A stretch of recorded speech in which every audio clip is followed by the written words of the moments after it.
The seats in the auditorium, please make it a point to fill them for me, especially those at the far end at the rear. Please make it a point to move forward so that we fill all the front seats. Thank you.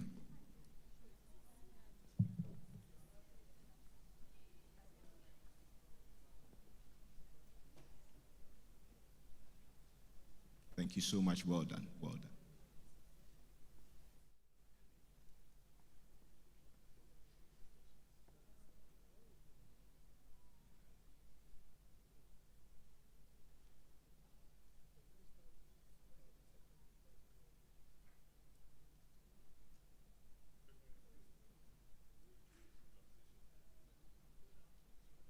Oh, I think those who have moved deserve a round of applause. Please do that for them. Yes, yes.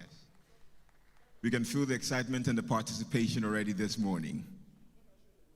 Distinguished guests, ladies and gentlemen, thank you all for being here this morning here at the Accra International Conference Center. This is the National ICT Week, brought to you by the National Information Technology Agency in collaboration with the Ministry of Communications, Digital Innovations, and Information, as we would have it this morning. As we go along this morning, my name is Atwabas, and truly it is an honor and a pleasure to come your way as the Master of Ceremony throughout today, and we shall have another continuation when we meet tomorrow for day 2, day 3, and day 4, as we would have it. We have some notable guests who will be joining us shortly as today proceeds, but before that, please allow me to introduce from the HR department of NITA, one person who will be doing us the honors of an opening prayer. Please let's welcome Ms. Joyce Opoku to do us those details. Thank you. Oh, you don't want to stop clapping until she gets here. It's very important for us to pray this morning. Joyce, you're welcome.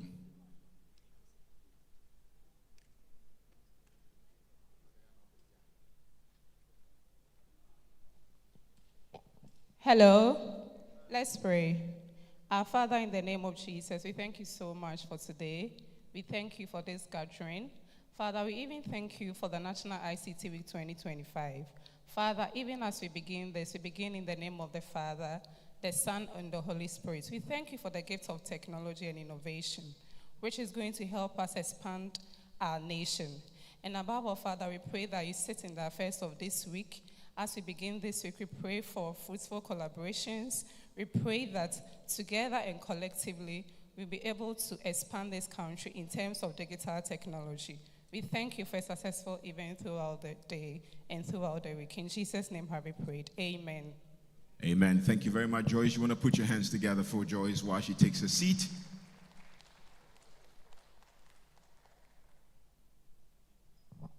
Looking back at National ICT Week in the previous time that we gathered, we saw a convergence of innovators, policymakers, entrepreneurs, and tech enthusiasts. Today, we stand out with moments that would include 2 panel discussions today that promise to be very exciting. One thing I'm even more excited about is to see CEOs and captains of industry who will be having a conversation all together and also giving us an expose on the topic that they would have. Today and throughout the rest of the week in this celebration this year, we're looking at the theme, Ghana as Africa's digital trade hub, policy, innovation, and partnerships for the future. And this signals already our commitment to building upon last year's successes and strategically charting our digital future. Now, please allow me to acknowledge our sponsors for the celebration this week. And while I do so, after doing all that together, I would urge that we all have a round of applause for them. Our platinum sponsors, Margins ID Group. Margins ID Group. They say integrating secure solutions beyond borders. Also, we have Smart Infraco, huge round of applause for them as our platinum sponsors as well. For our gold sponsors, which I'll run through, we have Impuntu Technologies, eSolutions, GDS, Huawei, and Manage Engine, a huge round of applause for them as well. Now for our silver sponsors, we have Minglo Box, and then we have B Systems, we have a Free Electroworld, MTN, Checkpoint, Twisco, Berner Mineral Water, Drone Hub, C Squared, Tony Blair Institute, Africa Center for Digital Transformation. Ladies and gentlemen, shall we please rise as we receive our dignitaries of honorable ministers and representatives also from the Office of the Vice President, please. Thank you very much in honor of them. Thank you so much.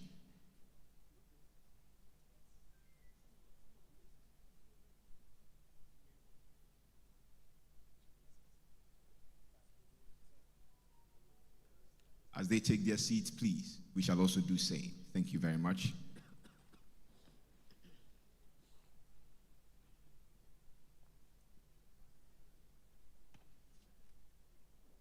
Now the program continues. Welcome, distinguished personalities, one more time. We will continue at this point by introducing the welcome address, and the person to do us the honors of delivering the welcome address is in himself an alumnus of KNUST, both into electrical and electronic engineering, and holds an MSc in ICT and management, and earned a PhD in information systems from the University of Ghana Business School. He lectures at the Presbyterian University College and has served on the board of the National Communications Authority and has represented Ghana at the United Nations in the area of information security. Please, let's welcome the Acting Director General of NITA, Engineer Dr. Mark Oliver Kever, please. Or you can have a resounding applause as he comes up. He's such a fantastic young man, please.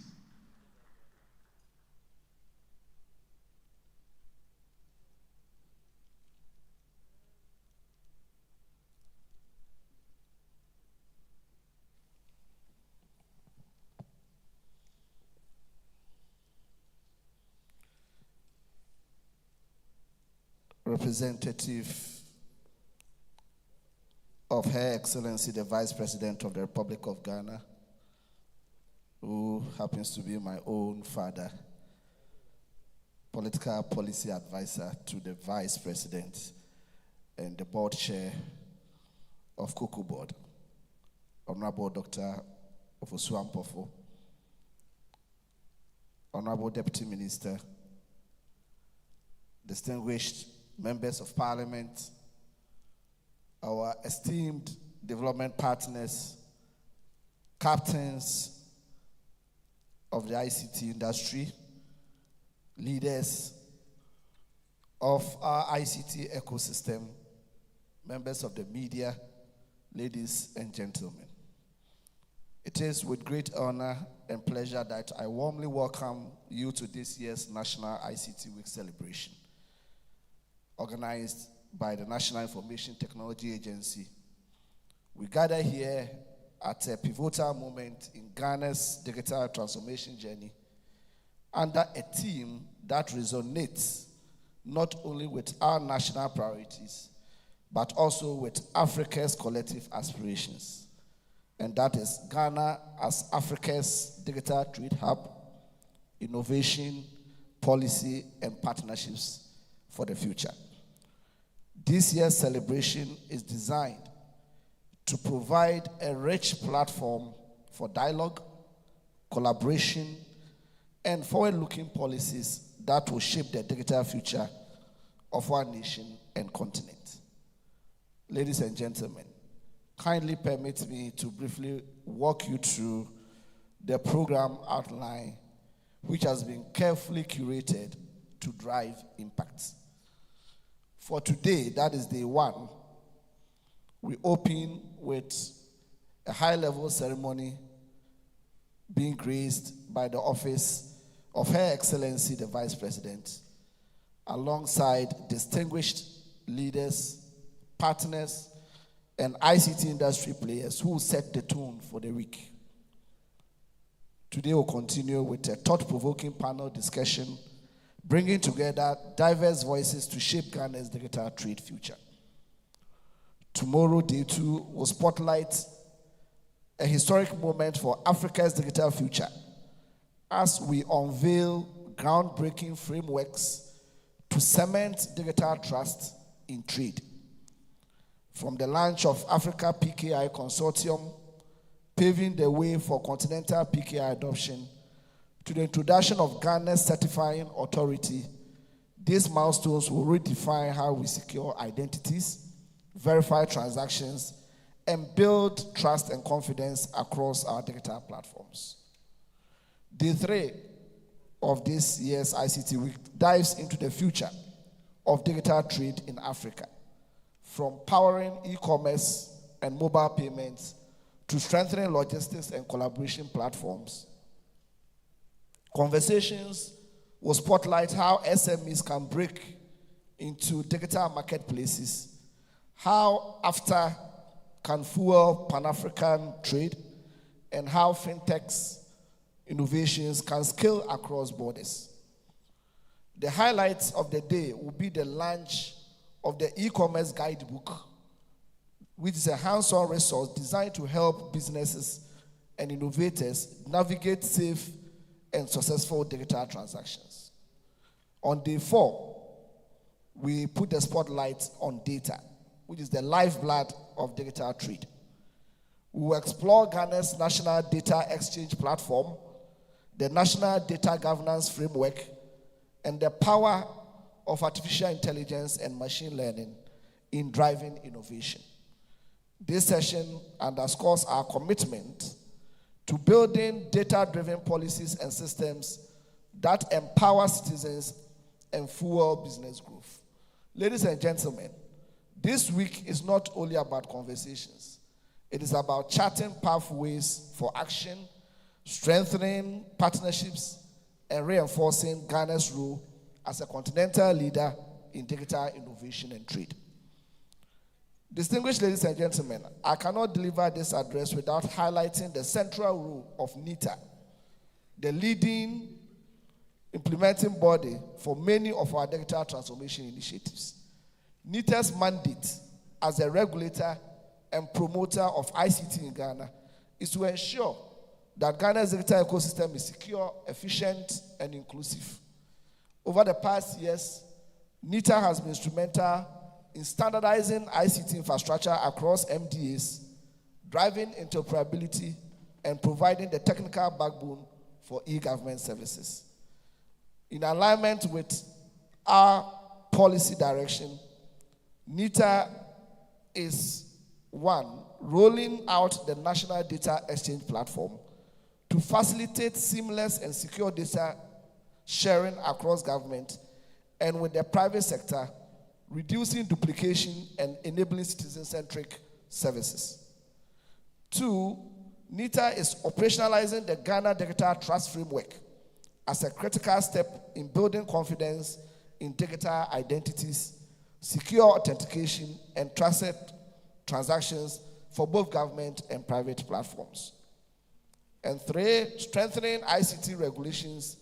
NITA regulates, including accreditation and certification of ICT professionals and institutions to ensure that public technology use meets global best practices and standards. And finally, building capacity and partnerships by collaborating with academia, industry, and development partners to expand digital skills training, innovation hubs, and knowledge transfer programs. It is against this background that I have a strong conviction that through NITA, Ghana will have a commanding voice in the ICT industry across the globe in no time. Distinguished guests, on behalf of NITA, I extend our deepest appreciation first and foremost to the Office of Her Excellency, the President of the Republic of Ghana, whose vision continues to guide the nation's digital transformation agenda. To Her Excellency, the Vice President, being represented by Honorable Fusuampofo, our guest speakers, for her unwavering leadership and personal commitment to advancing Ghana's digital economy. And to our Honorable Minister for Communications, Digital Technology and Innovation, here represented by his able deputy, under whose able guidance this initiative has been made possible.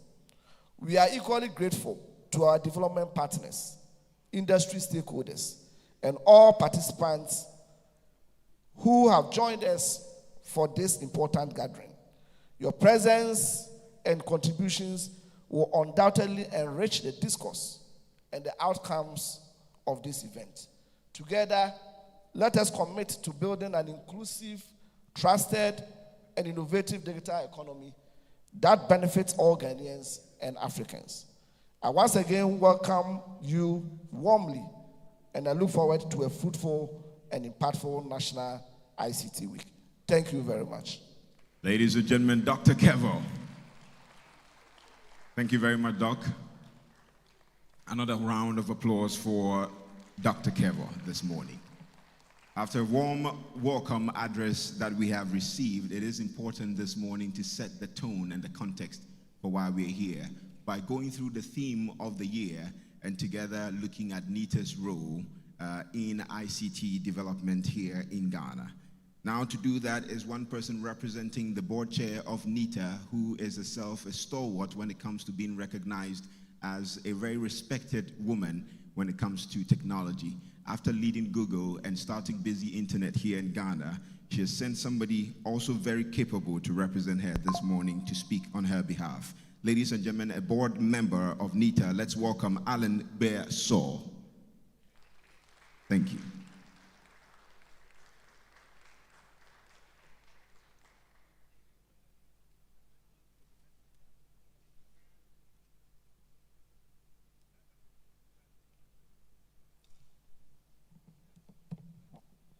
Thank you.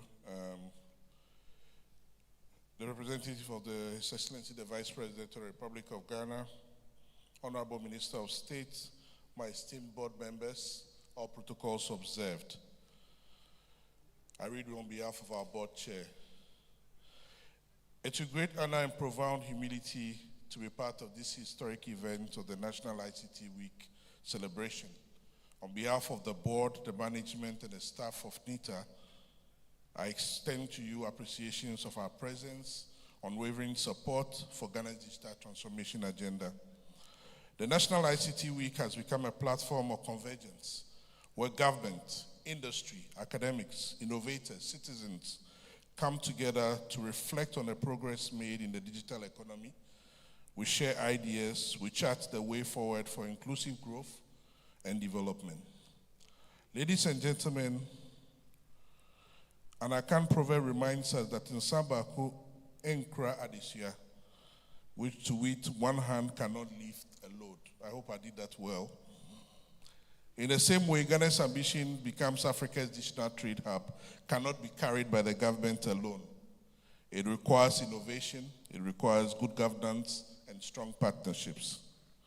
It's an honor, therefore, to speak at this year's National ICT Week on the subject, context setting, overview of ICT 2025, and the role of NITA in Ghana's digital trade. The theme for this year's celebration, Ghana as Africa's digital trade hub, innovation, policy, and partnership for the future, is both visionary and practical. It challenges us to place Ghana on the center of Africa's digital economy, while also reminding us of the structures and values that must guide our journey. Across the globe, digital technologies are reshaping how nations trade, how businesses operate, and how citizens engage with services. The rapid growth of e-commerce, digital payments, fintechs, and innovations, and online markets demonstrates that the trade is no longer confined to borders, warehouses, or fiscal markets. Instead, the digital economy has become the new marketplace, driving economic competitiveness and inclusivity. Here in Ghana, we are at the forefront of the digital revolution. The government's vision of building a digital economy rests on sound infrastructure, robust regulation, secure systems, and empowered citizens. This is where the mandate of NITA becomes most relevant. As the agency responsible for regulating information communication technology in the public and private sectors, ensuring harmonized digital infrastructure, NITA continues to play a pivotal role in enabling digital trade. Ladies and gentlemen, the National Information Technology Agency, as a regulator of ICT in Ghana, has a mandate to regulate, standardize, and coordinate ICT deployment, ensure interoperability of government systems, promote e-government services, safeguard digital infrastructure, as well as enforce licensing, accreditation, and certification of ICT service products and professionals.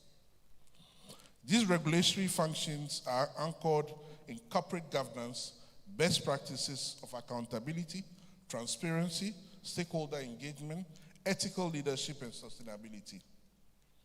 By applying these principles, NITA provides clarity, predictability, and trust of all sectors in Ghana's digital ecosystem. Allow me to highlight how licensing, accreditation, and certification efforts directly support Ghana's digital ambition.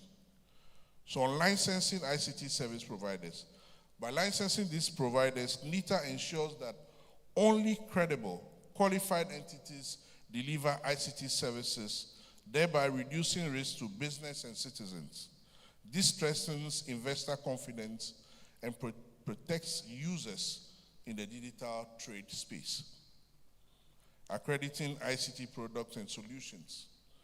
Accreditation guarantees that digital solutions deployed in Ghana meet approved standards for equality, security, and interoperability. This creates a level playing field, promotes fairness, fair competition, ensures that digital trade platforms are reliable and secure. Certification of ICT professionals. By certifying ICT professionals, NITA promotes skills development, ethical practice, and competence. This ensures that human capital driving digital innovation is both qualified, globally competitive. This is a critical factor in making Ghana a hub for digital economy and innovation. Where licensing protects users, when accreditation assures quality, and when certification builds skilled human capital, they make Ghana's digital trade ecosystem become stronger, safer, and more attractive to both local businesses and international investors. Ladies and gentlemen, NITA's role as a regulator strengthens Ghana's digital trade ecosystem in 3 ways. Innovation within a regulated framework. Through standards and compliance, NITA provides predictable environment that enables entrepreneurs and innovators to create solutions with confidence and trust. Policy and governance for competitiveness. By working with the government, parliament, and stakeholders, NITA ensures policies that reflect global best practices in ICT governance, positioning Ghana as a competitive and transparent digital hub. Partnership anchored in trust. By safeguarding national ICT infrastructure and enforcing cybersecurity and data protection frameworks, NITA builds confidence for citizens, businesses, and investors. Ghana is a safe and reliable environment for digital commerce. When innovation, policy, and partnerships are guided by strong governance, Ghana's ambition to be Africa's digital trade hub will not only be possible but sustainable. However, this requires collective action. The private sector innovators, the academia, the development partners must play their part. Government and NITA will regulate, enable, and protect the space. However, industry must innovate, invest, and expand. Together, we can lift the load. Ladies and gentlemen, this year's ICT Week is a platform for aligning our actions with our vision. Let us therefore commit to building a digital economy anchored in innovation, guided by policy, and strengthened through partnership, safeguarded by effective regulation. In conclusion, let me remind us of another saying, this time in English. If you want to go fast, go alone. If you want to go far, go together. To become Africa's digital hub, Ghana must go far. However, we must go together. Thank you very much. Ladies and gentlemen, Mr. Saw, thank you so much. Nicely delivered with that quote at the end. Indeed, we must go far and we must go together. It is also very important that NITA plays that role of firm regulation together with one thing I actually liked to hear today was the conversation or the mention of the accreditation as well, which is very key and very important to the entire process for trust and laying a level, a layer of reliability as well, especially when it comes to international investors who come to invest in our digital landscape. Another round of applause, ladies and gentlemen, please. Thank you. As we move on here at the National ICT Week 2025, it is important to have some opening address. In this opening address is coming from a man I like to call a champion, or rather a guardian of indigenous technology. Already he, in the recent forum, had emphasized the need to reduce dependency on imported technologies and boost support for Ghanaian technology. Here today he is the Deputy Minister for Communication, Digital Technology and Innovations, and is also the MP representing Sisala West in Parliament. Let's welcome Honorable Mohammed Adam Suparu.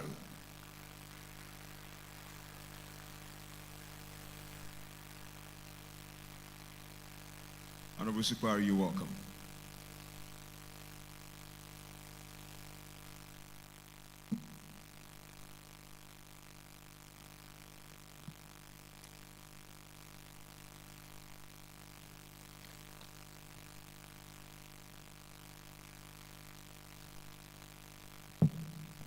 Thank you.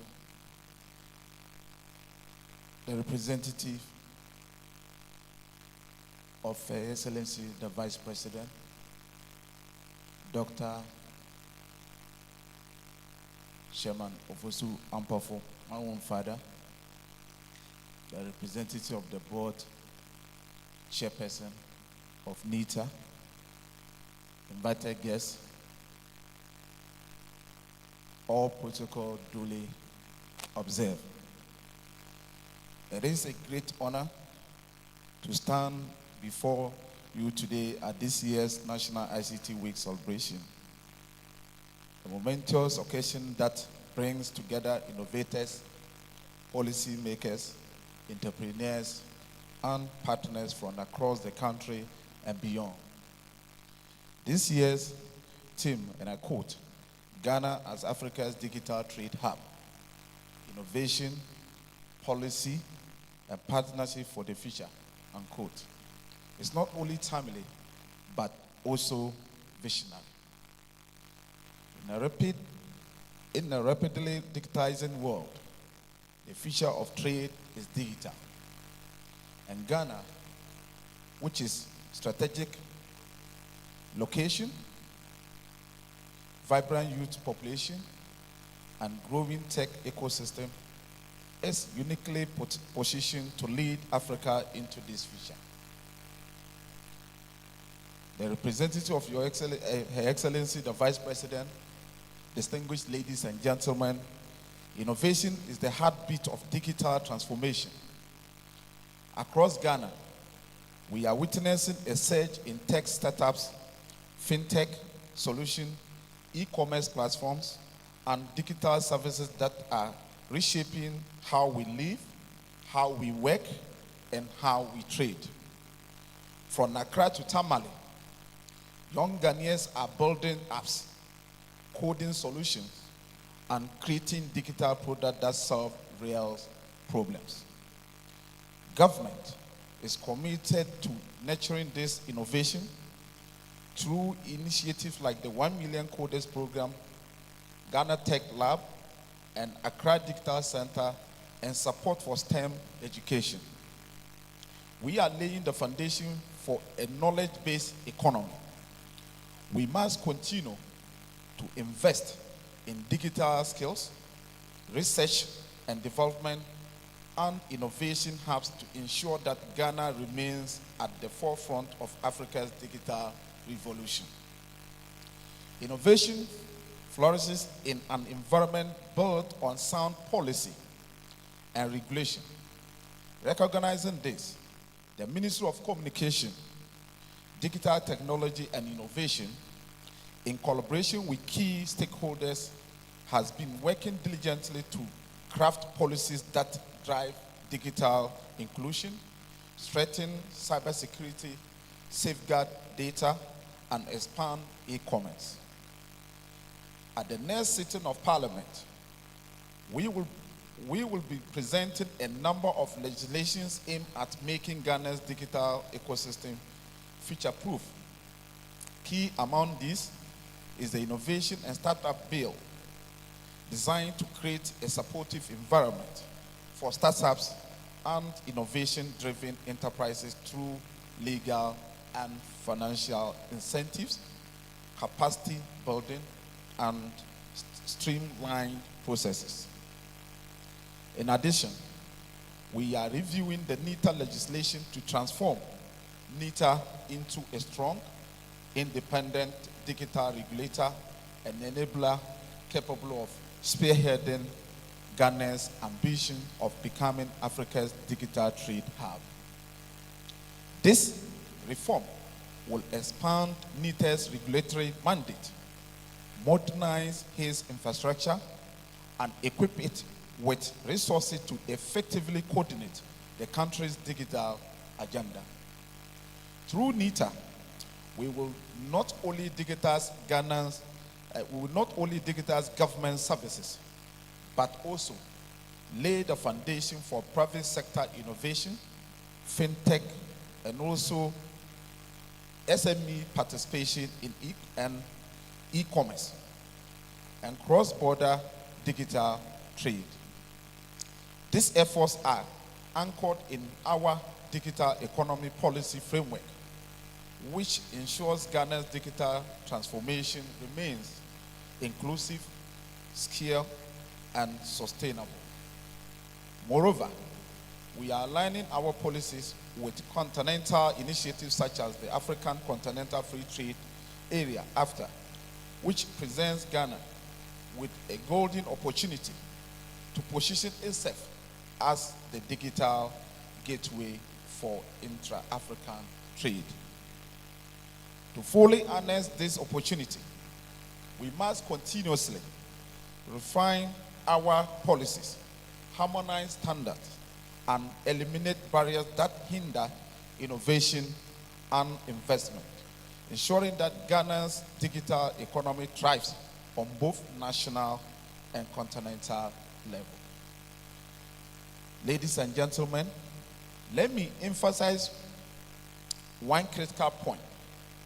Digital trust is the currency of digital trade. Without trust, no one will trade online, no one will share data, and no one will be willing to invest.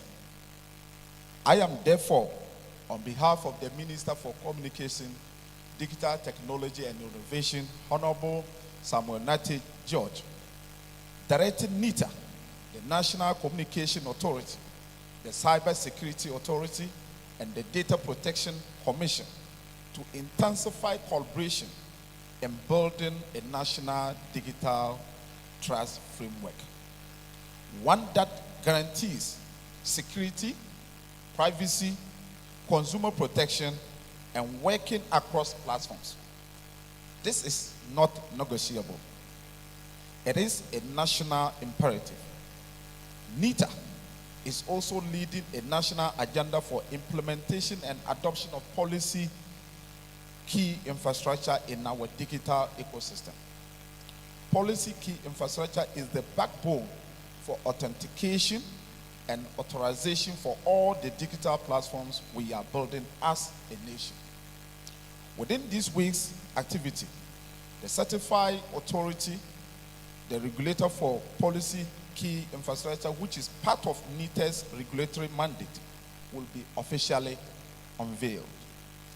The unveiling of the certifying authority will set the stage for the national adoption of the PKI into our digital platforms. We hope that by next year, all digital platforms will be integrated with the PKI, which will help improve trust in our digital ecosystem in country and on the global stage. The PKI integration will be mandatory for all our digital platforms.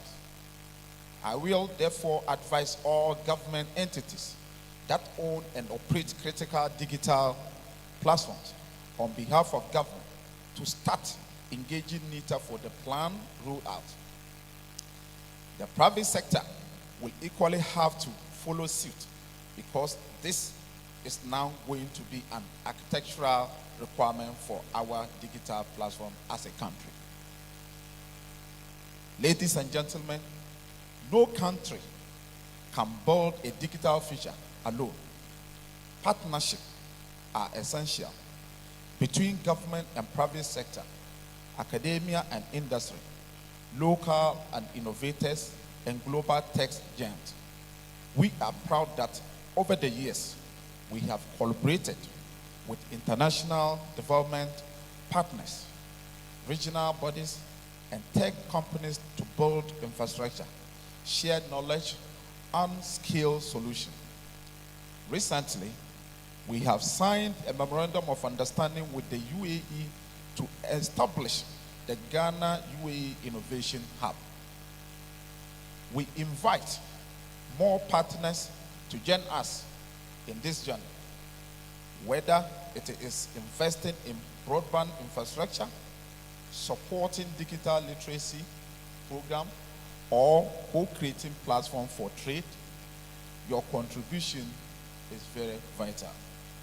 Together, we can build a digital ecosystem that empowers every Ghanaian, connects every business, and opens new markets across Africa and beyond. Ladies and gentlemen, looking ahead, the ministry priorities are clear. Modernizing our legal and regulatory environment to support innovation and protect consumer. 2, expanding infrastructure and universal access while driving down the cost of data. 3, attracting investment in emerging technologies such as data centers, cloud, and artificial intelligence. 4, ensuring inclusivity by making devices and digital services affordable. And 5, strengthening digital skills development through the 1 million coder initiatives. 6, deepening regional integration to leverage on AFTA's digital trade opportunities. And last but not the least, building and sustaining digital trust as the foundation of Ghana's digital trade hub ambition. Distinguished guests, the future is clear. Ghana can and will become Africa's digital trade hub. But this destiny will not be achieved by government alone. I therefore make a passionate appeal to the industry players, international partners, and African nations at large. Let us commit ourselves fully to this transformative agenda. Let us commit, let us invest, let us innovate, and let us build together the trusted digital ecosystem that Africa so urgently needs. In conclusion, as we celebrate the Ghana's National ICT Week, let us reaffirm our commitment to making Ghana the digital trade hub of Africa. Let us digital, and Ghana is ready to lead. Let us innovate boldly, legislate wisely, and partner strategically. Once again, thank you, and may our collective efforts continue to drive progress, prosperity, and transformation. God bless you, and may the good Lord bless Ghana. Thank you very much, Honorable Suparu. We're grateful indeed. One more time, you want to applaud him while he leaves the lectern? Very grateful, sir. Very grateful. It is true that for Ghana to attain that enviable spot of being Africa's digital trade hub, it is very important that the ministry will give us all the support that we need. Do we all agree? Or do we all agree? Fantastic. You want to do it one more time for Honorable Super? Thank you. Next in the conversation, I'm hearing a lot of policy going on, and truly, we still have a very important person in our midst who will still be representing policy as we move along here at the National ICT Week 2025 at the Accra International Conference Center. If you joined us live on our broadcast, please, you're welcome to be with us. Also, when it's time to get interactive, we'll show you means by which you leave comments and questions so that we can read them also from you. To go along, allow me to welcome a representative of the Honorable Minister for Trade, Agribusiness and Industry, who will be speaking on the subject from market stalls to global market, empowering SMEs through digital trade. To do this with us is the Director of Policy, Planning, Budgeting, Monitoring and Evaluation, Mr. Yao El Sechi of the Ministry of Trade, Agribusiness and Industry. You want to put your hands together for him while he comes up. Thank you. Mr. Sechi, you're welcome. Thank you. The representative of Her Excellency, the Vice President of the Republic, Honorable Ministers of State, Honorable Members of Parliament, distinguished guests, ladies and gentlemen, good morning. I bring you warm greetings from the Minister for Trade, Agribusiness and Industry, Honorable Elizabeth Osuite, who is unavoidably away on an official duty with His Excellency the President of the Republic. But because she cherishes the work of the organizers of this program deeply, she asked me to stand in her stead and to make this statement. To that end, on her behalf, I joined the Ministry of Communication and Digitalization and the National Information Technology Agency in welcoming you to the National ICT Week, an occasion where innovation meets leadership to shape Ghana's digital future. Our theme, from market stalls to global market, empowering SMEs through digital trade, reminds us that SMEs are the backbone of Ghana's economy. They account for nearly 90% of businesses, contribute about 70% of our output, and employ 80% of our population. That's when SMEs grow, families prosper, and communities thrive. But too often, they face barriers, small local markets, slow and costly finance, and complex trade procedures. Distinguished ladies and gentlemen, digitalization is the shortcut through these barriers. Take the story of Amma, a young woman in Tamale who produced shea butter. Her local sales were slow until she went online. With clear product photos, safe digital payments, and a courier service, her orders spread from Accra to Kigali and even London. One choice, to embrace digital tools, turned her small store into a global shop. That is the power of ICT. Her story is a practical expression of what government ambitions with a 24-hour economy, where digital platforms keep our businesses open to the world at all times, breaking the limits of geography and time zones, and multiplying opportunities for jobs and growth. To translate Ama's stories into everyday reality, two things we believe in the ministry must happen. First, we must clear the path by aligning policies and systems with the digital economy. That is, simplifying customs processes and procedures, protecting Ghanaian brands while expanding access to inclusive finance. Second, we must power the journey with the provision of the practical support businesses need every day.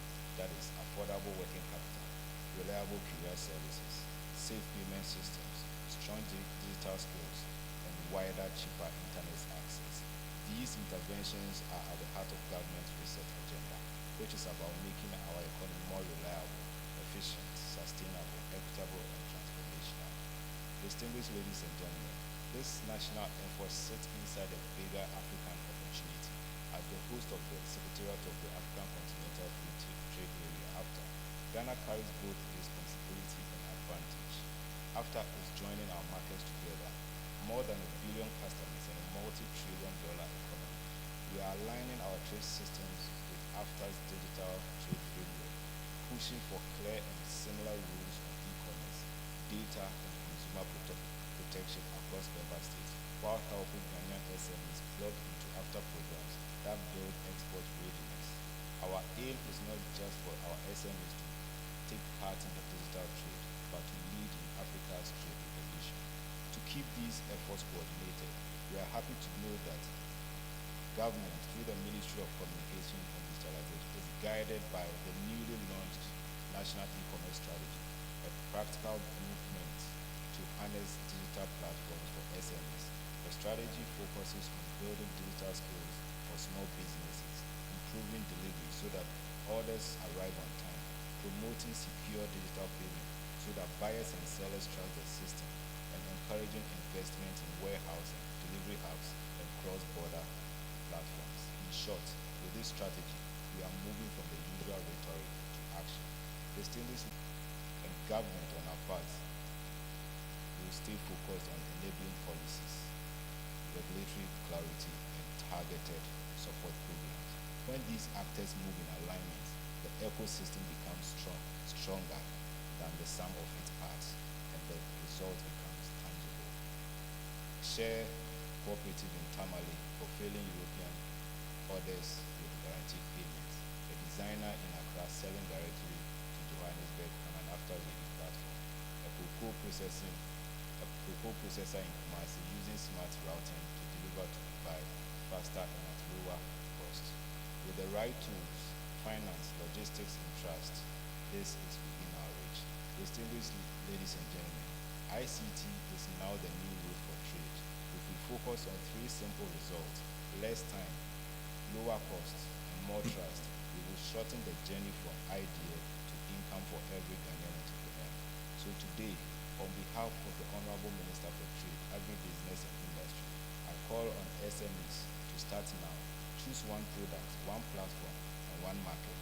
I call on the private sector to keep innovating and to invest in Ghana-friendly solutions. I call on our development partners to work with us to scale up what works. And I call on our African neighbors to harmonize rules for shared prosperity. Together, we can make Ama's story the norm. Together, we can make ICT the driving force of Ghana's 24-hour economy and research agenda. And together, we can position Ghana as a leader in Africa's digital trade revolution. Thank you, and may God bless our home of Ghana. A huge round of applause. Mr. Sechi, thank you very much. Indeed, the time is now, and that call to action at the end says it all. Now we'll move on to a very special part of this morning's opening ceremony of the National ICT Week 2025, and this is to hear the keynote address. In as much as it's rather unfortunate that we would not have the Madam Vice President, Her Excellency, Professor Nana Jane Opoku Agyeman here with us, somebody very capable to speak to us. A person I much admire as well as he is here. He has had a very wonderful 30 years of public service. I must say that he served as a member of parliament of the Eastern, also as Eastern Regional Minister, the local government minister, and district chief executive, where he demonstrated a strong commitment to decentralization and local economic development in Ghana. Today, as he sits here also as the policy advisor for political affairs at the office of the Vice President, contributing his expertise to advancing the Resetting Ghana agenda and national policy development. Also, he is the board chairman of the newly reconstituted Cocoa Board, where he pledged to reset, retool, and reimagine the institution so that it will be the best for all of us to achieve the numbers that we export, especially when it comes to the number one product, cocoa. Ladies and gentlemen, please, representing the Vice President of the Republic of Ghana, Her Excellency Professor Nana Jane Opoku Agyeman, please join me in welcoming a transformative leader who bridges national policy and strategic state enterprise governance, Dr. Samuel Ofosu Ampofu, please. Thank you for rising. You can do it better for him as he comes up. Thank you.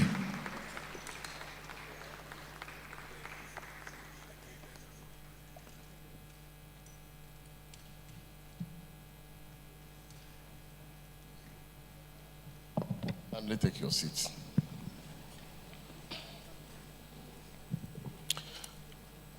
The Honorable Deputy Minister for Communication and Member of Parliament representing the good people of Sisala West, Honorable Suparu, the Director General of NITA,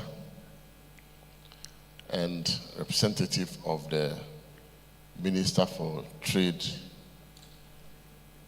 and Agribusiness. And let me say that I stand on the existing established protocol and to say good morning to all of you. It is with great honor and privilege that I stand before you today on behalf of the Vice President of the Republic of Ghana, Her Excellency, Professor Nana Jane Opoku Agyeman, to join you in celebrating this year's National ICT Week under the theme, Ghana as Africa Digital Trade Hub, Innovation, Policy, and Partnership for the Future. Distinguished ladies and gentlemen, Ghana stands tall in West Africa for her remarkable record of stability and peaceful democratic transition. Our people have nurtured an enterprising culture, and our institutions continue to earn the trust of citizens and investors alike. With a diverse and dynamic economy, Ghana is well positioned to lead the continent in digital trade. It is within this context that bold national initiatives have been launched to accelerate growth, deepen innovation, and place Ghana firmly at the forefront of Africa's digital future. Among these flagship programs is the 24-hour Economy Initiative, a transformative policy designed to boost productivity by enabling businesses and institutions to operate around the clock. Equally significant is the 1 Million Coders Project, a nationwide digital skills initiative aimed at equipping our young people with coding and software engineering competencies.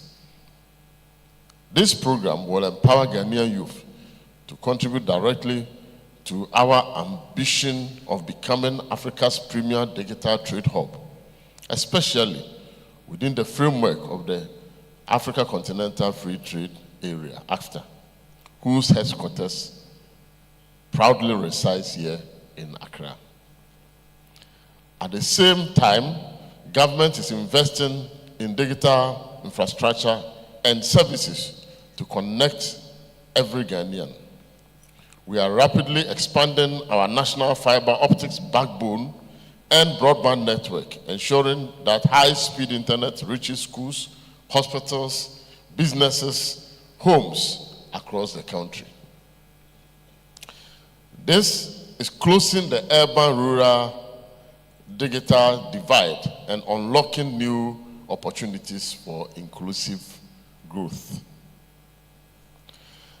The Ghana.gov platform is another milestone by providing a single digital gateway for government services ranging from passport application to tax filing and licensing. We are reducing bureaucracy, enhancing transparency, and improving revenue mobilization. Ladies and gentlemen, Ghana is also recognized as the only African country with fully interoperable instant payment system, allowing seamless transfers between banks and mobile wallets. This unique achievement has fueled mobile adaptation, expanded e-commerce, and promoted greater financial inclusion for businesses and individuals alike. This ICT Week, therefore, is a timely platform for dialogue, collaboration, and action. As the National ICT Regulator, NITA has rightly observed, this gathering brings together Ghana's brightest minds, industry leaders, and innovators. Over the course of the week, we will not only celebrate our program, but also sharpen our vision, defines our priority, and secure concrete commitment, whether in the form of pilot projects, investment, or partnership that will accelerate Ghana's journey to becoming Africa's leading digital trade hub. To achieve this, collaboration is indispensable. Ghana cannot act alone. We require the active involvement of local entrepreneurs, technology startups, private sector, banks, telecom, fintechs, and e-commerce companies, as well as our traditional investors, development partners, and the Ghanaian diaspora. Our universities, polytechnics, and vocational training institutions also have a central role to play by providing relevant research, fostering innovation, and equipping students with practical skills to translate ideas into market-ready products. But as we innovate, we must also safeguard digital trust and governance. Ghana's Data Protection Act ensures that personal data is handled responsibly and prohibits the sale of such data. The Data Protection Commission continues to enforce compliance through audits and registration of data handling entities. Furthermore, Ghana strongly supports digital trade protocols of the ACTA, which promotes a secure, transparent, and trusted digital trade ecosystem across the continent. By harmonizing our regulatory frameworks with continental standards, we are strengthening cybersecurity, protecting data privacy, and building confidence needed for businesses and consumers to thrive in the digital space. Distinguished ladies and gentlemen, Ghana is ready. We have a stable democracy, a dynamic economy, bold initiative, modern infrastructure in motion, yet the real measure of success will be determined by what we accomplish together. On behalf of the Vice President of the Republic of Ghana, Her Excellency, Professor Nana Opoku-Agyeman, I call on all stakeholders, to our entrepreneurs, continue to scale your solutions. To our private sector and investor, expand your presence and invest in Ghana's digital market. To our development partners and technology partners, collaborate and support ventures that will transform lives. Together, through shared innovation, sound policy, and steadfast partnership, we will make Ghana the undisputed digital trade hub of Africa. Ladies and gentlemen, on this occasion, let's all make it happen. And I believe that of the array of personalities, professionals, and distinguished innovators, social partners, development partners, and all who have gathered here, it will definitely happen. Because as he said, if you want to go far, then you must go together. But if you want to go fast, go alone. With this kind of collaboration, I have no doubt at all in my mind that under the distinguished leadership of NITA and other collaborative partners, Ghana will indeed go very far. I want to thank you for your attention, and may God bless our homeland, Ghana. Thank you. Ladies and gentlemen, So please, as we rise. May I then say that on behalf of His Excellency, the Vice President, I formally declare the National ICT Week duly launched. Thank you, and God bless us. Please, a huge round of applause. Thank you, ladies and gentlemen. You want to take your seats for now. Dr. Amphof, you want to join me here, please? Yes. While I call on all our speakers who spoke earlier to join us as well. Yes. Honorable Deputy Minister, also Acting Director General, and representatives of Ministers and Board Chair of NITA, please join us for a photo opportunity at this point. This is going to be the first of three. The first of three. Thank you.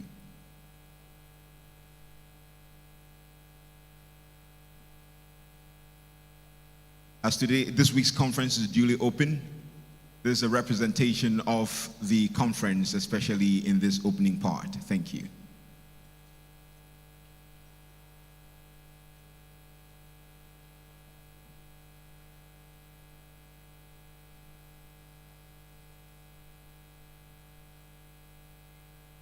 Right after this photo, please, the members here will remain standing while I call on staffers of the Office of the Vice President, together with Senior Executive of NITA and also the Ministry of Communications, Digital Technology and Innovation to join. Please, let's do that. Let's do that right away. Thank you.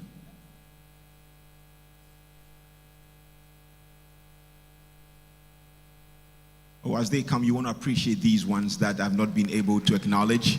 Thank you. Thank you for being here with us today.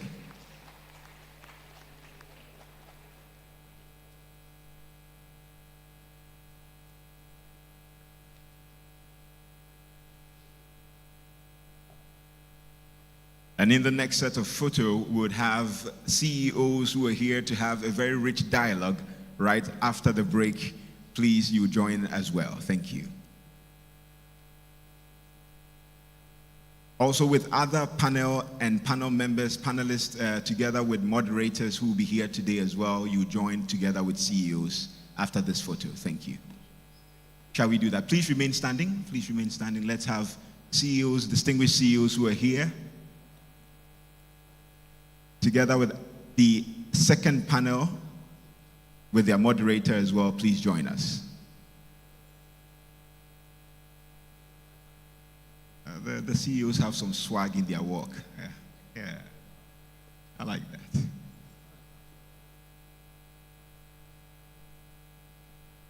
Can we appreciate our CEOs as well with a huge round of applause? Most of them also sponsoring us this week.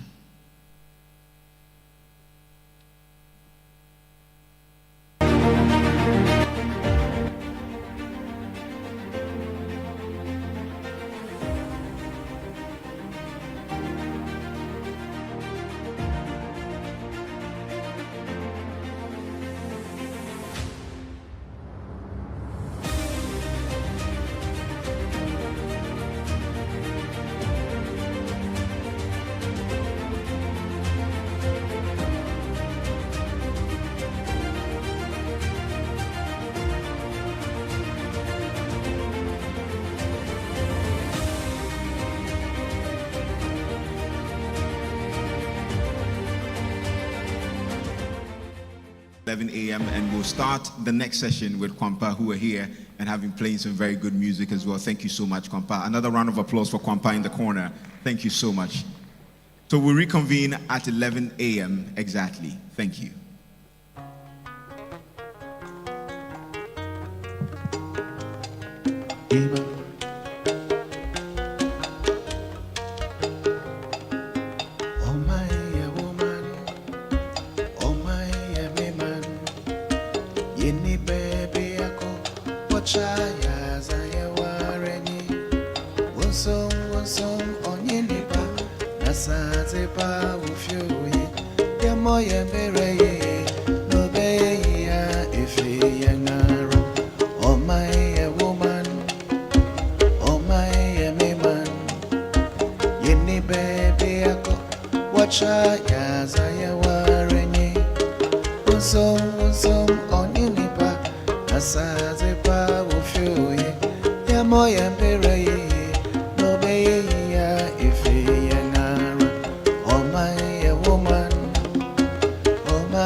Oh my baby. my baby, if we are Yamo Yamire, no baby, if we are oh my woman, oh my man, any baby, I go watch as I were any. Some on Nipa, Nasate Pa of you, Yamo Yambere, no baby, if he young oh my woman, oh my man, Yenny baby, I go watch as I were any. Some on Nipa, Nasate Pa of you, Yamo Yambere. If he oh my baby, if he you go as a train baby, if he oh my baby, if he Yamoya Mire, no baby, if he oh my baby, if he I sit right there, if he and around one day, oh my baby, if he and around, Yamoya Mire, no baby, if he, oh my baby, if he and around, I sit right there, if he and around every year. Oh my baby, if he and Yamo Yambire, no baby, if he and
And so Ejakonimu says,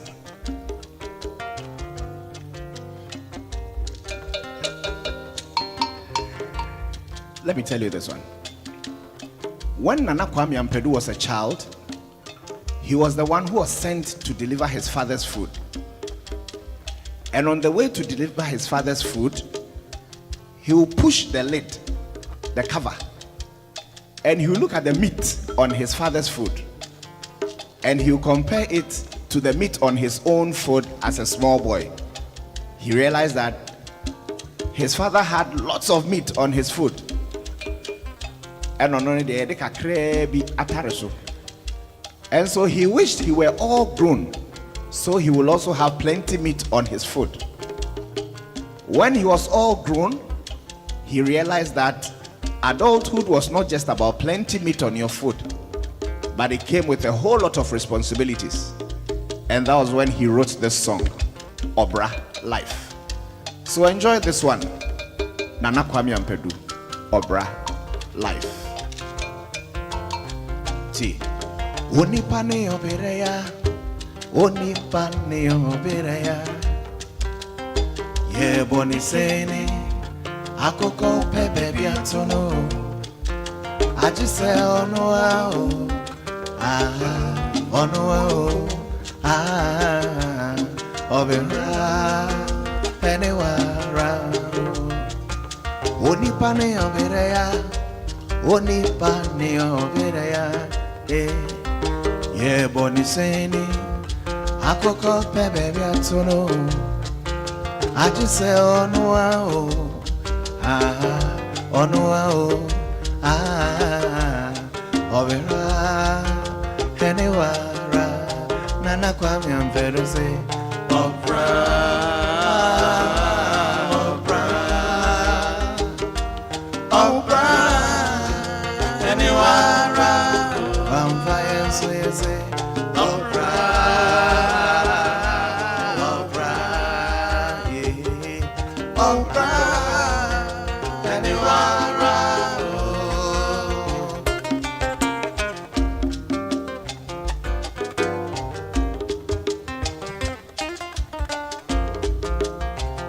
T. Me ya ofranwa yetoma midino. Na me ho premise anka me ye penyintemu. Na me anka sa me de me ho so e wa brabo. Nensu se na mpenye owe eya die bia eya se ao obireya onipane obireya obira anywara. Me ya pofrano yetoma midieno.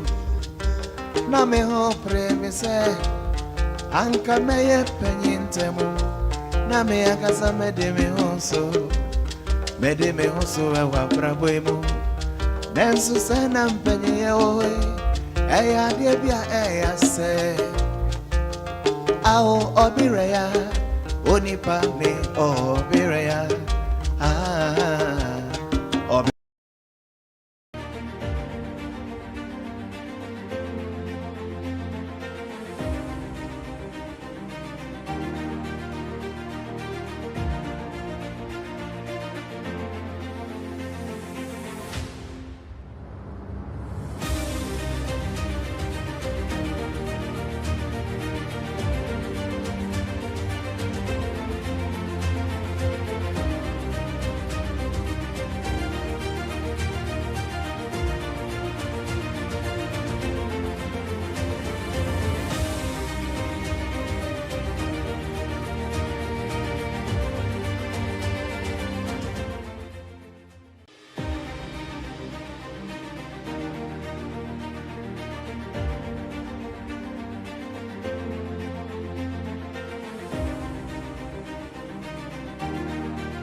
Nanshania, as a some pepper me, Pampayanko, Edindaria me, Sanaria Warao, Edindaria me, Sanaria Warao, Edindaria me, Sanaria Warao, Edindaria me, Sanaria Warao, Yankobium, Edindaria me. Sanaria Warao, Agendaria me, Sanaria Warao, Agendaria me, Sanaria Warao, Agendaria me, Sanaria Warao. Muaga so muaza, Moa swanso mintasam, Mewa non so mintu minkasa, yeah, baby. When you are so me waza, oh, I swan so mentasem, me want so mento menkasa, Debbie, Ibi, man, you are going, Iba, my second say, I'm a nigga, water, Semonambi, Ibi, man, you are going, Siriba, my second say, I'm a nigga, water, Semonambi. Missy, what mommy can be, oh, mommy can be, oh, my bread. Oh, mommy, Tabby, oh, mommy, Tabby, oh, my bread. Oh, mommy, Shabby, oh, mommy, Shabby, oh, my bread. Missy, what mommy can be, oh, mommy can be, oh, my bro. Stabby do badam, spap badam, Steve up badam, Steve up badam, Stabby do badam, spap badam. Steve up, padam, stabby do badam, spap padam. Steve up, padam, stabby do badam, spap padam. Steve up, stabby do badam. Moa so moaza, moa son so mintasam, moa non so minto minkasa, yeah. Me when you are so me waza, moa son so mintasam. Me want so minto minkasa, baby, baby. Man, you are going on your day. My strength can say, I'm a nigga, what's I say when I'm baby. Man, you are going, sing it about. My strength can say, I'm a nigga, what's I say when I'm Missy, what mommy can be, oh, mommy can be, oh, my bread. Oh, mommy, Tabby, oh, mommy, Tabby, oh, my bread. Oh, mommy, Shabby, oh, mommy, Shabby, oh, my bread. Missy, what mommy can be, oh, mommy can be, oh, my bro. Stabby do badam, spap badam, Steve up badam, Steve up badam, Stabby do badam, spap badam, Steve up badam, Steve up badam, Stabby do badam, spap badam. Steve up, padam, stabby do badam, spap padam. Steve up, stabby do badam. Moa so moaza, moa swan so mintasam, me want so minto minkasa, yeah. Me when you are so me waza, moa swan so mintasam, me want so minto minkasa, baby, baby. Man, you are going, sing it back. My second say, I'm a nigga, what's I say, Monambi, man, you are going, get it back. My second say, I'm a nigga, what's I say, Monambi. Miss what mommy can be, oh, mommy can be, oh, my brain. Oh, mommy, Tabby, oh, mommy, Tabby, oh, my brain. Oh, mommy, Shabby, oh, mommy, Shabby, oh, my brain. Miss what mommy can be, oh, mommy can be, oh, my bro. Enchene,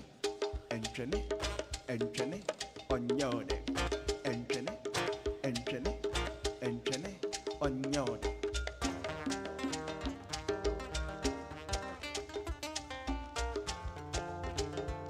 Whoa, whoa, whoa, whoa, whoa, whoa.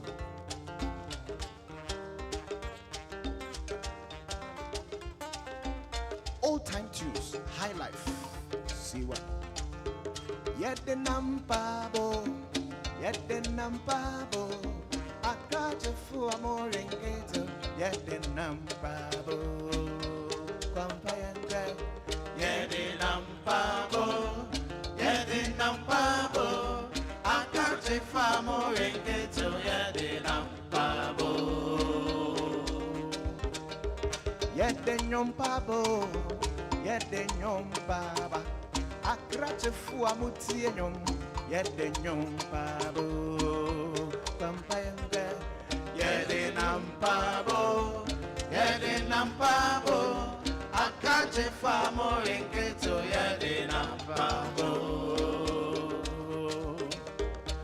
okwantente awarie minko kwantente awarie minko Seminyame kona sembisi mecha meyede. Seminyame kona sembisi mecha meyede. Okwantente awari minko sa sembisi mecha meyede mate. Kwampayenge. Okwantente awari minko.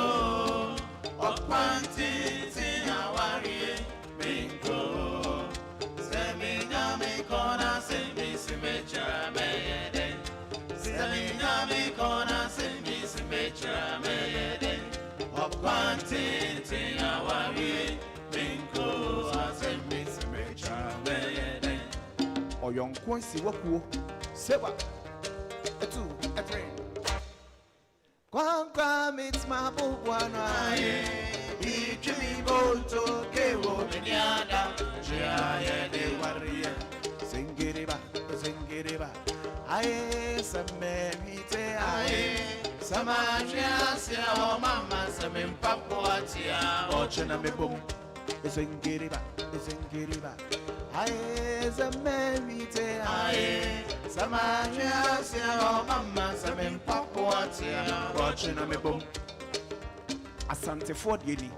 Eyo mama ebiane ya sante fwa wade eye fufuo preka semkwao asante nono eyo mama ebiane ya sante fwa wade eye fufuo preka semkwao enkran Ford yeni eyo mama ebiane ya enkran fwa wade eye dokono shiton kwao enkran nono eba Eyo mama ebiane yen crying for wade eye dokono shiton kwao yenko Volta region Volta Eyo mama ebiane ye Volta for wade eye akpale abobin kwao abobitadi Volta Eyo mama ebiane ye Volta for wade eye akpale abobin kwao yemfa house awie eba Eyo mama ebiane ye house of wawari eye netrie besen kwao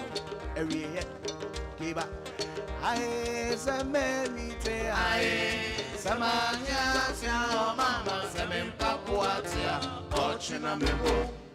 Ladies and gentlemen, please, a wonderful round of applause for Kwanpa.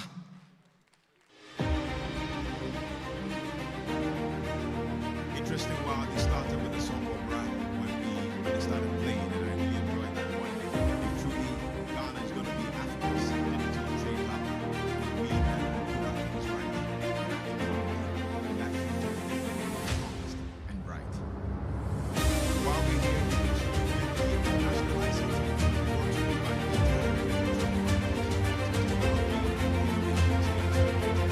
NITA Center. And while we are at it, I promised you a very rich dialogue that is going to be coming our way. But before we do that, I want to say a very special thank you to all our sponsors, Margins ID Group, Smart Infraco as our platinum sponsors. Ladies and gentlemen, one more time, a huge round of applause for them. Thank you. Our gold sponsors, Impuntu Technologies, eSolutions, GDS, Huawei, and Manage Engine. And our silver sponsors, we have Minglu Blocks, B Systems, A Free Electro World, MTN, Checkpoint, Twisco, Verna Mineral Water, Drone Hub, C-Squared, Tony Blair Institute, and Africa Center for Digital Transformation. Ladies and gentlemen, a huge round of applause for the rest of our sponsors. The next conversation is going to be a conversation between CEOs, but before there's going to be an expose on a topic that is dear to the hearts of a lot of CEOs in tech. But before that, please, let's keep our eyes glued to the screen and let's take the following messages. Thank you. Imagine a world without worry. A place where everyone is who they say they are. Where the people and assets most important to you are protected. A safe space. Accessible only by the ones you authorize. A place of trust, transparency, and accountability. For over 3 decades, Martin's ICT and its subsidiaries have been building this world. Our state-of-the-art Imagine a world without worry. A place where everyone is who they say they are. Where the people and assets most important to you are protected. A safe space. Accessible only by the ones you authorize. A place of trust, transparency, and accountability. For over 3 decades, Margins ID Group and its subsidiaries have been building this world. Our state-of-the-art access control systems ensure that all your important spaces are protected biometrically, by face, fingerprints, and even iris. Our asset tagging systems and CCTV installations ensure that the assets most important to you are exactly where IT is evolving at breakneck speed, shaping the world in its wake and altering the way we perceive things.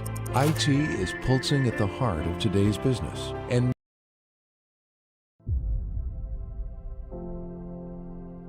IT is evolving at breakneck speed, shaping the world in its wake and altering the way we perceive things. IT is pulsing at the heart. Imagine a world without worry.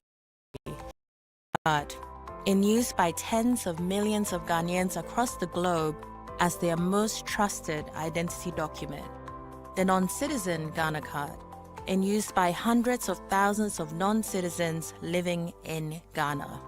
Supported by our ultra-modern in-house designed and built verification system. Currently in use by all financial institutions and multiple government and private agencies across the country. We are the identity experts for all things that represent you. Your brand, call cards, product labels, smart labels, bank.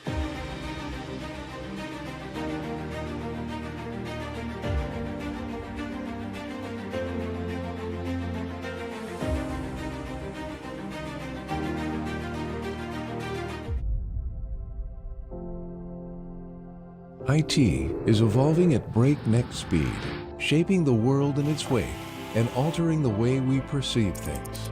IT is pulsing at the heart of today's business, and Manage Engine works towards simplifying IT management for businesses like yours. Enterprise IT management solutions designed to monitor and optimize your IT services, IT operations, IT security, Active Directory and Windows Server, desktops and mobile devices. Our exhaustive portfolio of over 40 products has managed the IT and is used by over 2 million IT pros across 190 countries. Welcome to GDS Africa, your trusted partner in digital innovation across West Africa. Our sponsors mean a lot to us.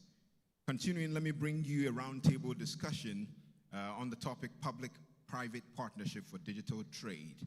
And this is going to be moderated by a person I'm just going to introduce, a very vibrant person, a bold and visionary leader at the intersection of technology and finance. Celebrated as an award-winning CEO, he first made his mark by spearheading the groundbreaking digital solutions that power the Bank of Ghana and the Ghana City redenomination web platforms, an achievement that earned global acclaim with a World Summit Award special mention in e-government.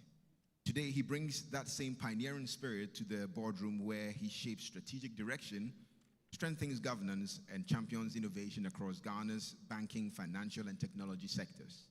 As Group CEO, he is charting a legacy of transformation and growth, driving digital innovation beyond Ghana into Africa, the Middle East, and global markets through sustainable partnerships and forward-thinking collaborations. Ladies and gentlemen, please let's welcome the CEO of B Systems Limited, Mr. Derek Hope Gidji, who is our moderator and also has a word for us before he calls his panelists. You want to do it better for him while he comes up? He has that same bold walk when all CEOs were called. Derek, you're welcome.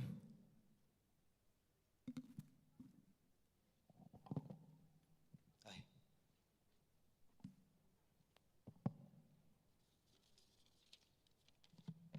Thank you very much. Distinguished guests, ladies and gentlemen, dear colleagues and friends, welcome to the ICT Week Celebration 2025.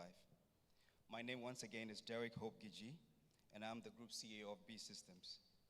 I'm deeply honored to moderate this CEO Roundtable. History shows us that nations can never leap into global competitiveness on the back of government efforts alone, nor has the private sector thrived without enabling policy, infrastructure, and trust. The real breakthroughs happen when both forces move in the same direction with the same urgency and the same vision. And that, ladies and gentlemen, is the essence of today's conversation. How strategic partnerships between the public and private sectors can transform Ghana into Africa's leading digital trade hub. Today, Ghana is at a critical inflection point. The ambition to become Africa's digital trade hub is not just about technology, but also about reimagining trade, policy, and opportunity. This is why public-private partnerships are indispensable in today's world. The private sector always brings innovation, efficiency, and the risk capital to the table, whilst government provides policy direction, infrastructure, and trust. As CEOs and policymakers, our shared task today is to cut through the noise and focus on what would truly move the needle. This roundtable will not just be a conversation. It is an opportunity to align priorities, to commit to collaboration, and to lay the blueprint for Ghana's digital trade future. The aim is for Ghana to trade more efficiently, create jobs, empower entrepreneurs, and cement its place as a leader in Africa's digital economy. That said, I would like to introduce the panelists to join me in this conversation. Thank you. So first to join me on the stage will be Moses Kwesi-Baden, Jr., CEO of Margins. Please give him a big round of applause.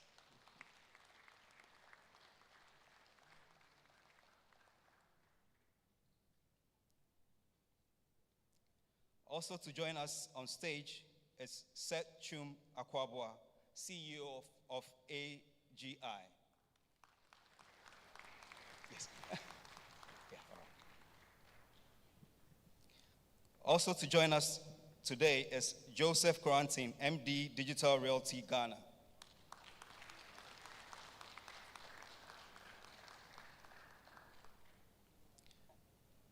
And finally, to join us is Banda Abdullah Z. Khalifa, Director and Head of Trade and Services and Manufacture Department, GEPA. All right. All right. Welcome, gentlemen.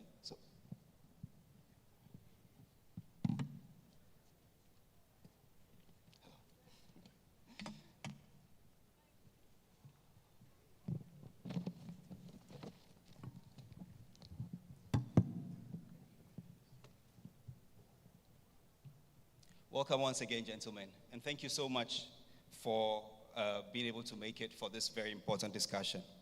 So Moses, I will start with you. Trust is the true currency of digital trade. Without trusted identities and secure frameworks, transactions cannot scale across borders, no matter the technology in place. In your opinion, how can robust digital identity and trust frameworks become the backbone for scaling cross-border digital trade? And what practical steps do you think Ghana can take to build them? Thank you. Every transaction in life is based on trust. First of all, you have to trust that the person all the parties in the transaction have the right legal capacity and they are who they claim they are. We do this in the analog, real physical world. But as the world digitizes, increasingly we also have to do that digitally. So between the material and the materialized, we have to be able to confirm that the parties that are in the transaction are who they claim they are.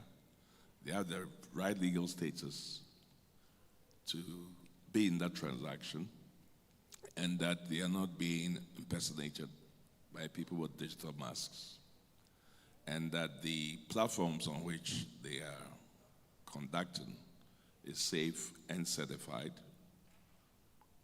and that the data that they exchange is within the legal framework and complies with data protection regulations and other regulations related to the transaction. So in order to ensure that we expand trade, these pivotal foundational systems have to be in place. And in Ghana, we're lucky to have a national ID system that currently covers 97% of the adult population. And registration of citizens from 6 to 15 is ongoing, and that of birth has also started. And hopefully we should do the last phase of recording deaths so that we know who our citizens are, their rights, data collected on citizens is suitable for all kinds of government and private sector transactions in terms of e-government services and e-commerce services. That identity is both physical, it's digital on a chip of the Ghana card, and hopefully soon should be also mobilely digital on the chip on the phone. And that in online, offline, and off-grid transactions, we're still able to transact, because that's the reality of our environment, to ensure transactions can happen in any of these situations securely, and that those transactions can be tracked and traced. So I can say that Ghana is ready in terms of NITA's role in providing public key infrastructure that certifies the country signing certificate of Ghana as being authentic. We have, for instance, registered with NITA on the public key directory of ICAO, the signing digital certificate of the sovereign country of Ghana.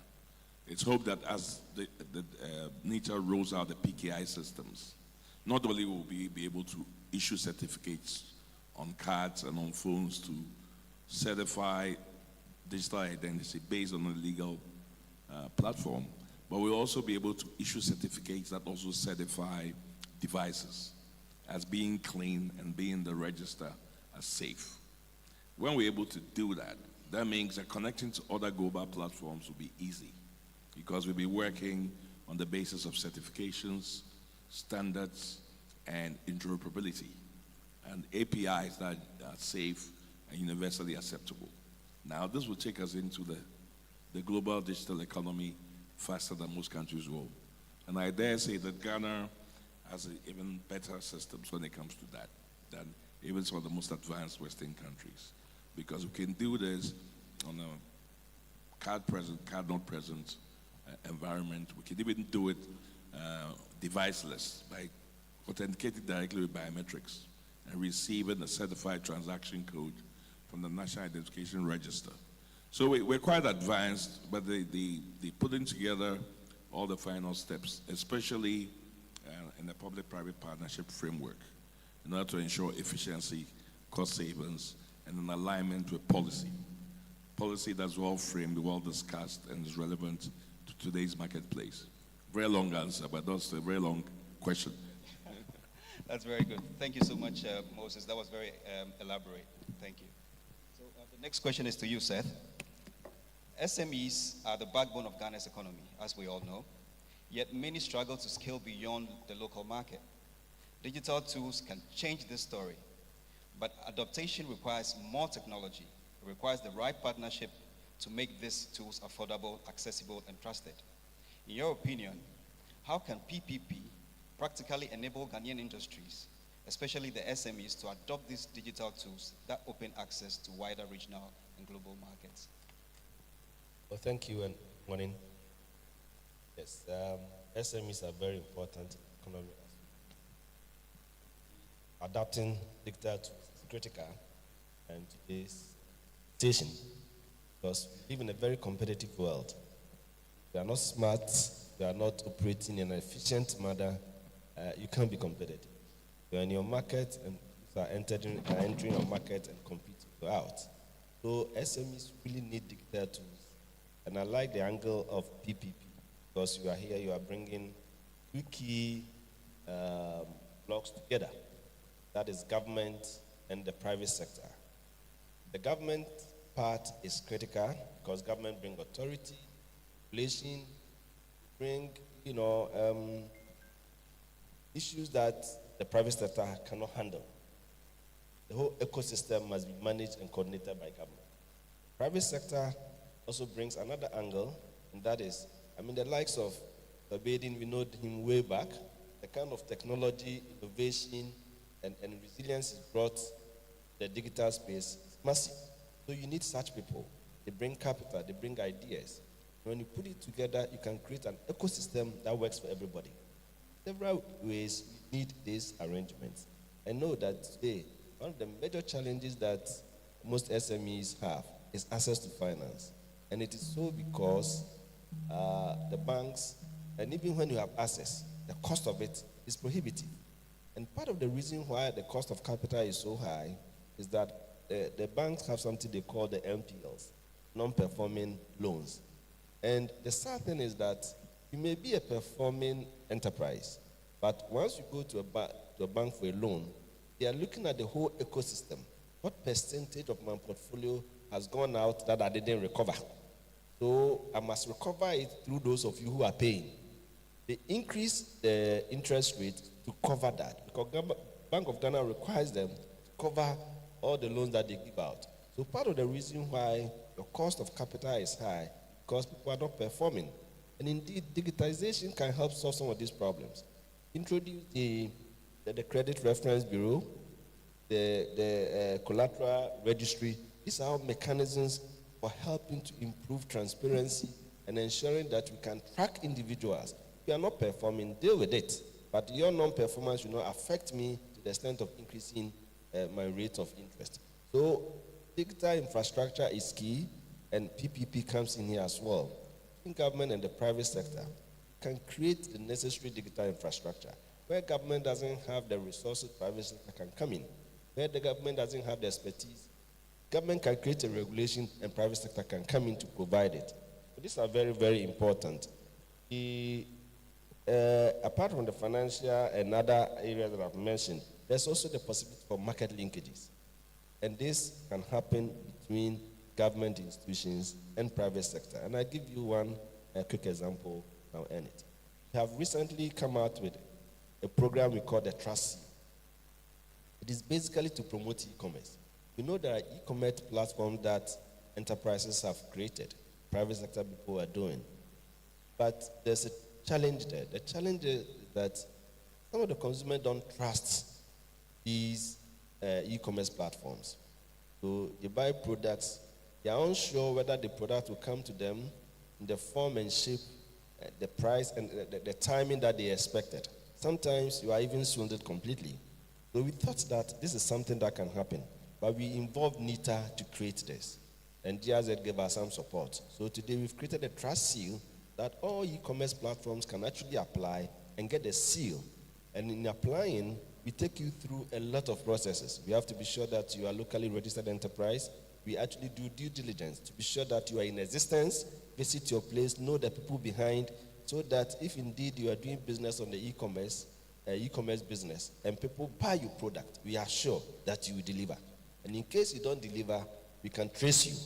Now, this is something private sector alone cannot do, and we have partnered with NITA to do this. So there's a lot of PPP arrangement that can facilitate SME development and ensure growth in the SME sector. Thank you so much, sir. So, Joseph, this is to you.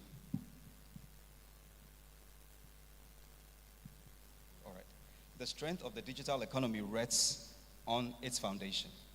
Without the reliable data centers, resilient connectivity, and obviously scalable cloud services, the vision of becoming Africa's digital hub risks remaining only an aspiration. What role do you believe infrastructure pillars from data centers and cloud services to connectivity play in positioning Ghana as Africa's digital trade hub? Thank you so much, and good morning to everyone. When it comes to the digital economy, everything thrives around data. That is data that is secured and accessible whenever needed. And there are three key components that you would need to be able to achieve this. The first one is the infrastructure. That is, you talk of the storage and then the compute or the processes that will work on the data that we are storing. The second one is where you keep that information, which is the data centers that will house this infrastructure. And once you are able to keep this data in there, the third layer is connectivity, how you can access this information wherever or whenever needed. When it comes to Ghana, yes, some strides have been made, but there is a lot more that we can do, especially considering our unique position within the sub-region, especially when we are politically stable. Relatively compared to other countries, we have a very stable power. So this is driving investment in these areas. We've seen the arrival of new data center companies, arrival of new submarine cables to boost the digital economy. So we can leverage on this to be a digital trade hub for the sub-region. And that is what we need to work on by expanding this infrastructure, making it robust so that at least we can serve the Ghanaian market as well as the sub-region. Thank you. Thank you very much, Joseph. Now, all right, thank you. To Banda Abdullah. Export remains one of the clearest pathways for Ghana to create jobs, earn foreign currency, and strengthen its competitiveness. In this digital era, platforms are no longer just marketplaces, as you're aware. They are gateways to regional and global value chains. How can digital trade platforms practically enhance Ghana's export competitiveness on the continental and global stage? Thank you very much. I'm glad to be here. Like the previous speakers have said, it is important that we adopt digitalization when it comes to exporting, especially in an ecosystem where you have majority of the players being SMEs. Let me provide some statistics for the audience. Last year, we had about 1,543 entities exporting. Out of that, just about 47 of them were large concerns. The rest of them were SMEs. And it is therefore imperative that we adopt systems that will make them competitive, digital platforms that will enable them to trade across borders. E-commerce platforms, payment systems, virtual trade shows are mostly deployed using digital platforms. Without them, it will be very difficult for them to sell. And this is our SMEs in both cosmetics and other product sectors using e-commerce and other available platforms that have been created together with multilateral organizations and government institutions to be able to display their products and sell. And like I rightly said, you need the platforms to be able to create market access, to be competitive. Because other countries are moving very fast when it comes to digital sales. All right, we have a smaller platform that we call the Market Hub, where we have profiled a lot of our SMEs. A lot of them get hits from those platforms. That is a platform that is not even a payment platform, but because it's an online platform, a lot of them are getting calls from the sub-regional markets. Okay, so it is very, very critical for SMEs to be digital. in their approach when it comes to exporting. It is very, very crucial. Thank you very much, Abdullah. That was great. Back to you, Moses. From your perspective, what role should private sector innovation play in driving secure and scalable digital platforms that can support Ghana's digital trade ambitions? The nature of digital platforms and their life cycle is shortening. So when you build digital platforms, you need to make an upfront capital investment, and then more importantly, you need to maintain and support it so that they can continue to function and also keep up with technology. Now, in the procurement process, if governments buy these platforms, normally they're not able to optimize them or operate them efficiently and effectively because of the general nature and the bureaucratic nature of governments. Decision-making and timely release of funds goes through a certain process, most of which is necessary because of some kind of audit control features. So you find out that when governments procure digital platforms, they normally fail to deliver because of currency, expertise, maintenance, support, uptime, SLA compliance, and innovation. So really, it's the basis for reconsidering, and if the government's objective is to deliver a public good and service, then the government must look at it in terms of how to de-risk the transaction and ensure that the service is delivered consistently with value for money in mind. And that's where PPPs come in. The allocation of risk between the public and sector ensures that the risk is placed with the party best placed to manage that risk in order to have the desired outcomes and the improvement of innovation and efficiency along the life cycle. If this is done properly and the risk allocation is done meaningfully and with proper research, you find out that both parties will play their role and the public service will be delivered at a cost that is reliable, that is value for money, a long time.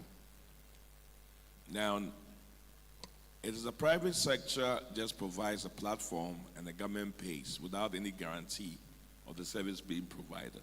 There's no incentive for the private sector to ensure that the system is fit for purpose and is future-proof and will consistently deliver what it says it will deliver. Because normally they just collect their money and disappear.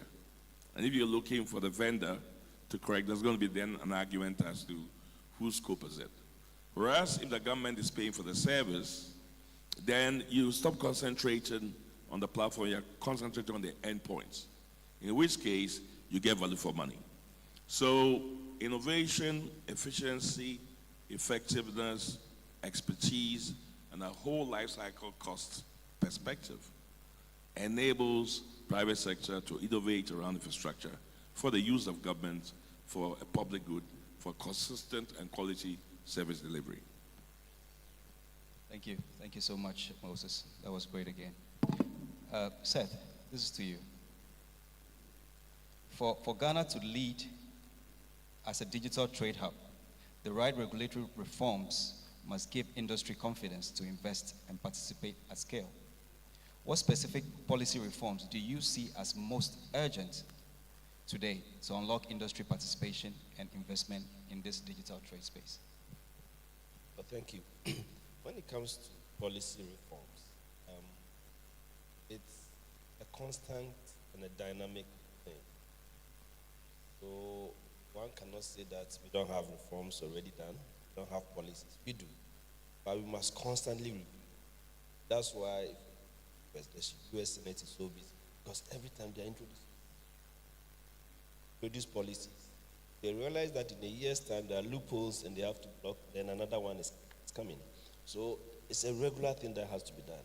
And it's important that private sector, we always bring some of these policy issues to bear so that we can constantly improve the business environment for businesses to thrive. And here we're talking about digitization and digital trade, especially within Africa, across Africa, and so on and so forth. And one area that I think that we need some critical reform includes our custom procedures and clearing system. We still have some delays at the ports if you are buying goods. Now, if you even do through e-commerce, you get goods shipped to you. At the time of clearing, if it takes so long, you become inefficient, you become uncompetitive. So it's one area that we must always look at. And there are possibilities of doing this. There are reforms that are taking place in different countries. We can be more efficient in our area as well. We also need a lot of education reforms. We need to be able to integrate the whole digitization, education, and upskilling within our educational system, and even train our business community, the small enterprises, to have that new method of doing business. So the education is key, and it's one area that we need a lot of reforms. How do we ensure? And it's not just a matter of having laws and policies. It's also empowering our people so they have the facilities to be able to do the right thing in terms of digital arrangement. Legal and regulatory reforms are also very important, and here the laws that protect our data, the cyber security, the intellectual properties, these are all very, very important. If you want the private sector to thrive in an environment like this, legal reforms are very, very important, because if I've invested so much resources of my intellect, my money, and sometimes you do it through other partners, and then suddenly it's all taken away because we don't have protection, that becomes a big challenge. Then we are also doing international business here. So the global and international arrangement that government has with others is very important. It's an area of reform that we need to really look at, because today we are talking continental free trade agreements. And I remember in recent times, together with Ghana Export Promotion Authority, we established an export trade house in Kenya. The idea is to be able to send Ghanaian goods to Kenya market. One area of reform that we thought was very important is about standardization.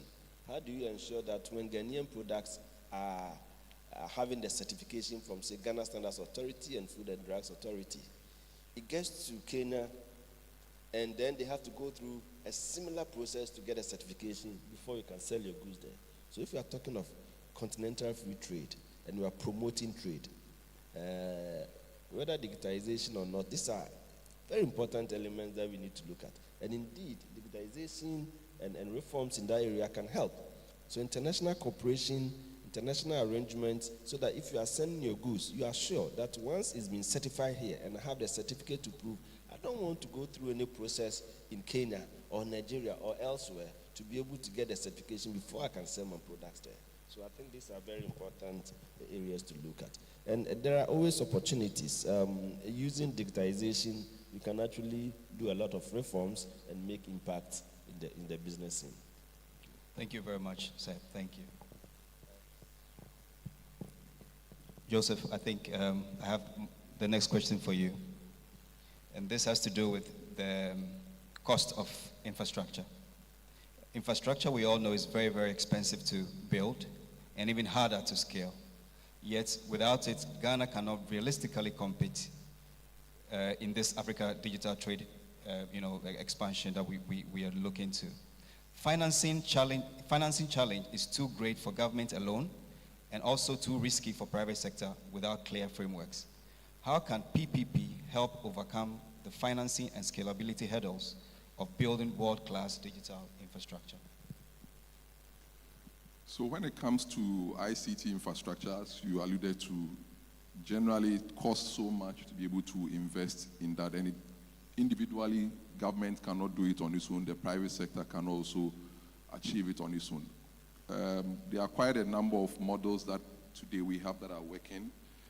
A typical example is the Rural Connectivity Project, where the government sort of provides some sort of funding together with the private sector to implement it.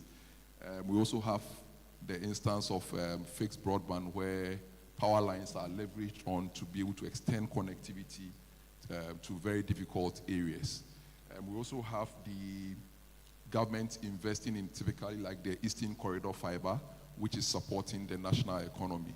And even when it comes to capacity building, we have the recently launched 1 million coders program, and then we also have the girls in ICT, all to build the capacity. So you realize that you have support coming in from the government as well as the private sector to be able to achieve a common goal. But a lot more can be done. When it comes to technology, where we've got into, we realize that it's not the foundation of everything that we do. That is what is holding the fort for driving the economy of Ghana. So it's high time we begin to look at how we are treating the building of infrastructure. For instance, can we look at tax waivers for investment when it comes to technology-related items?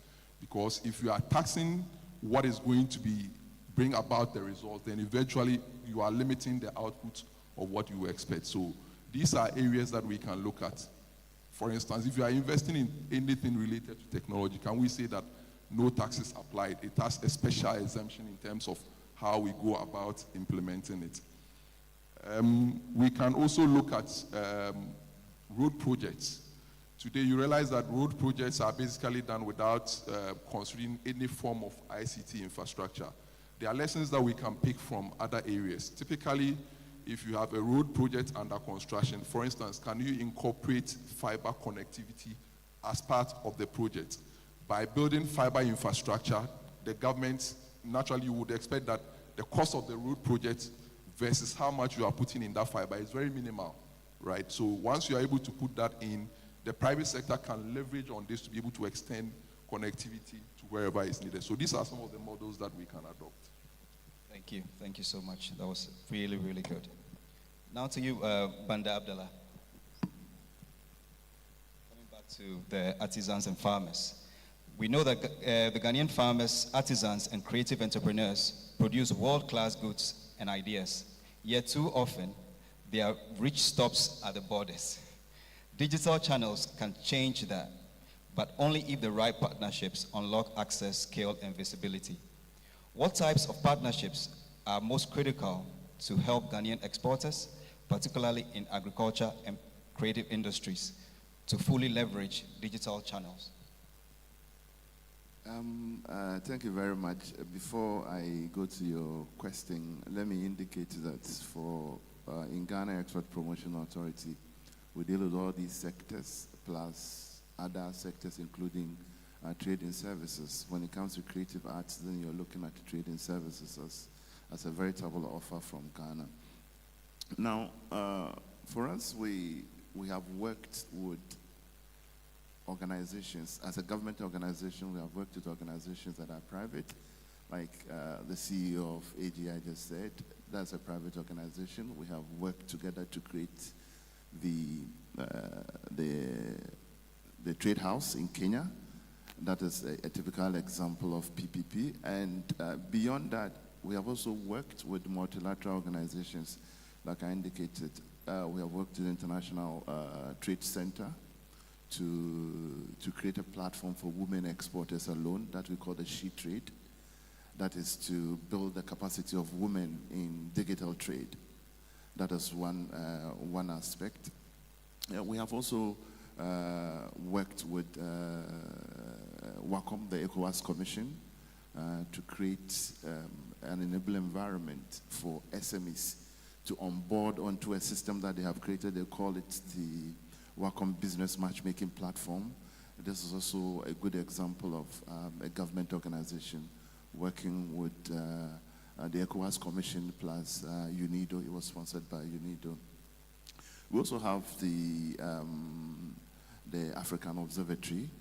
That is also a platform for companies to showcase where you can obtain information. They're all working with KEPA. There's also the one that recently pioneered by Afrexim Bank. We call it MANSA. For example, MANSA is also a platform that enables companies to you can go there and know your customer, know what they do due diligence on companies before you can either invest or buy products from them. So there are many routes that we are using. We are using government to government. We have worked with Ghana Digital Center, the Ghana Digital Center, which used to be Accra Digital Center, to showcase the offering of players in the IT sector, for example.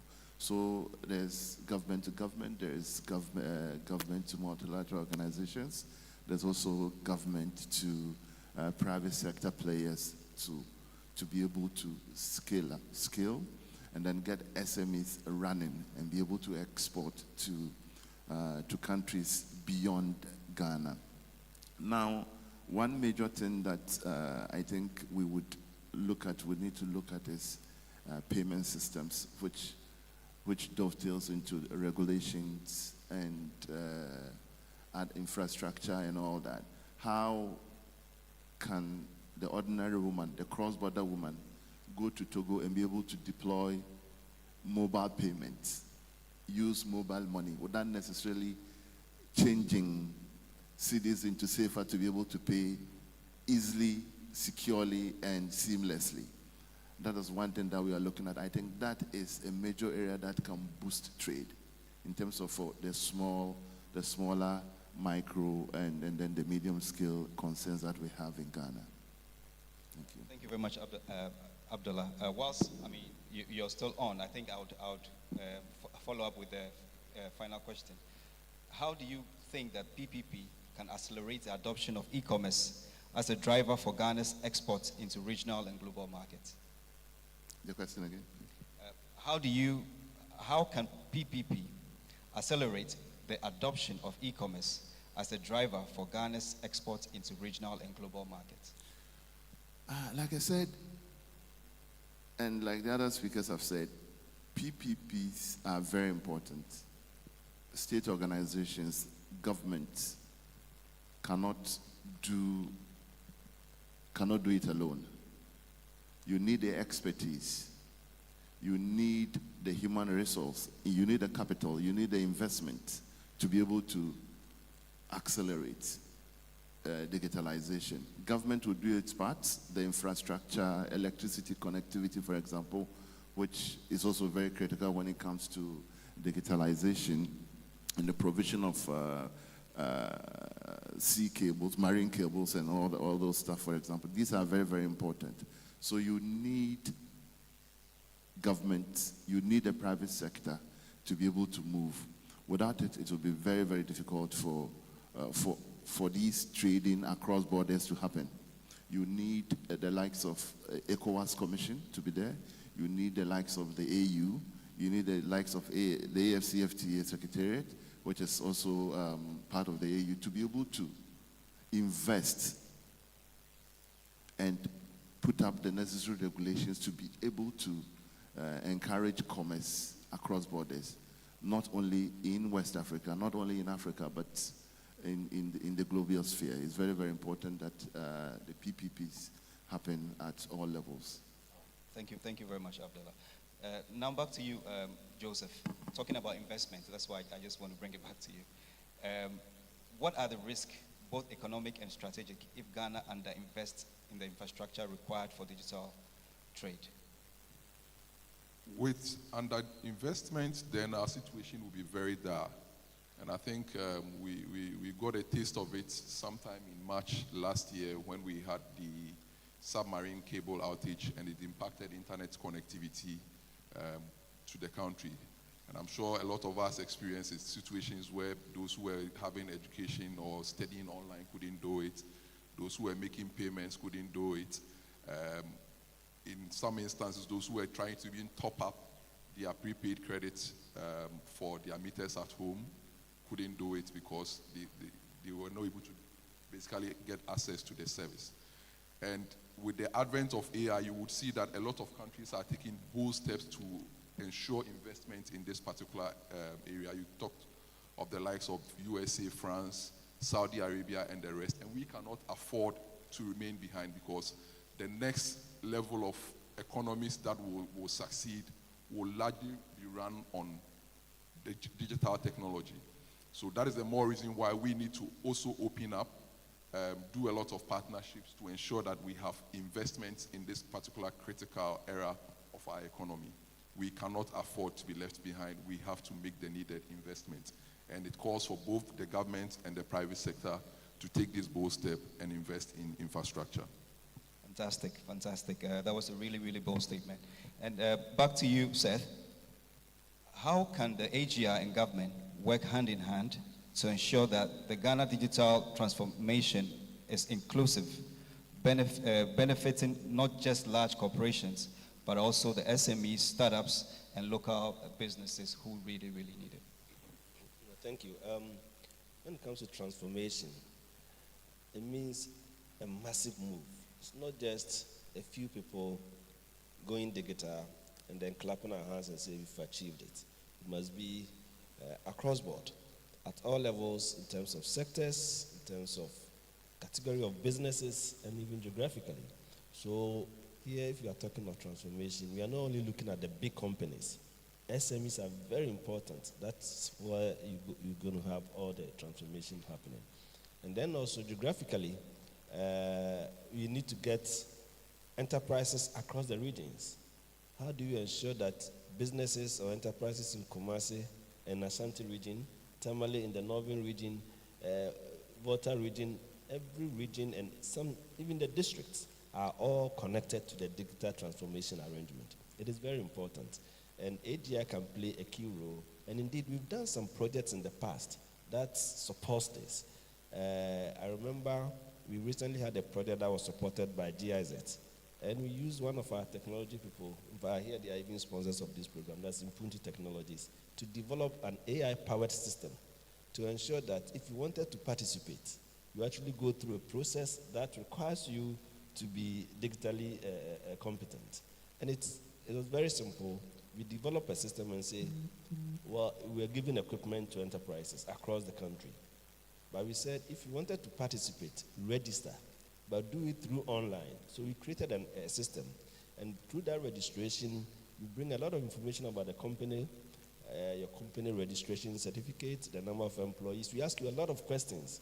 And then the AI system was able to select the enterprises based on the needs of the enterprises and also the requirements of the project.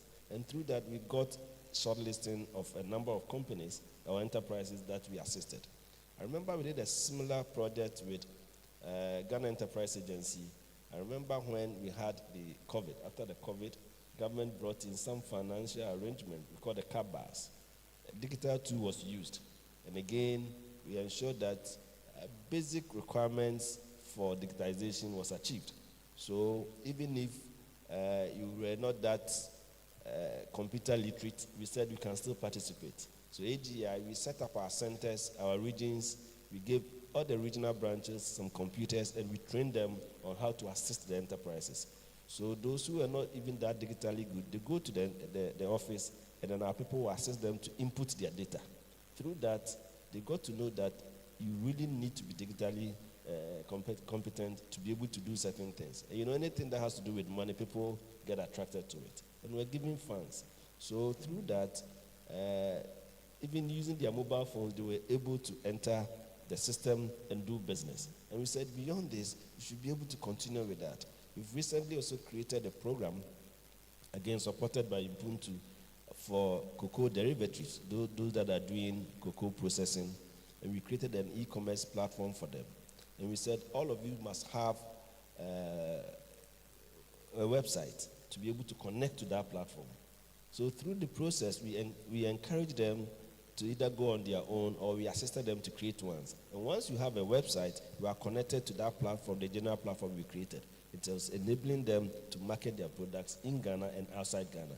So using organizations like us, we can actually bring all these enterprises at the small scale level, at the regional and the district level together and enhance the whole idea of digital transformation.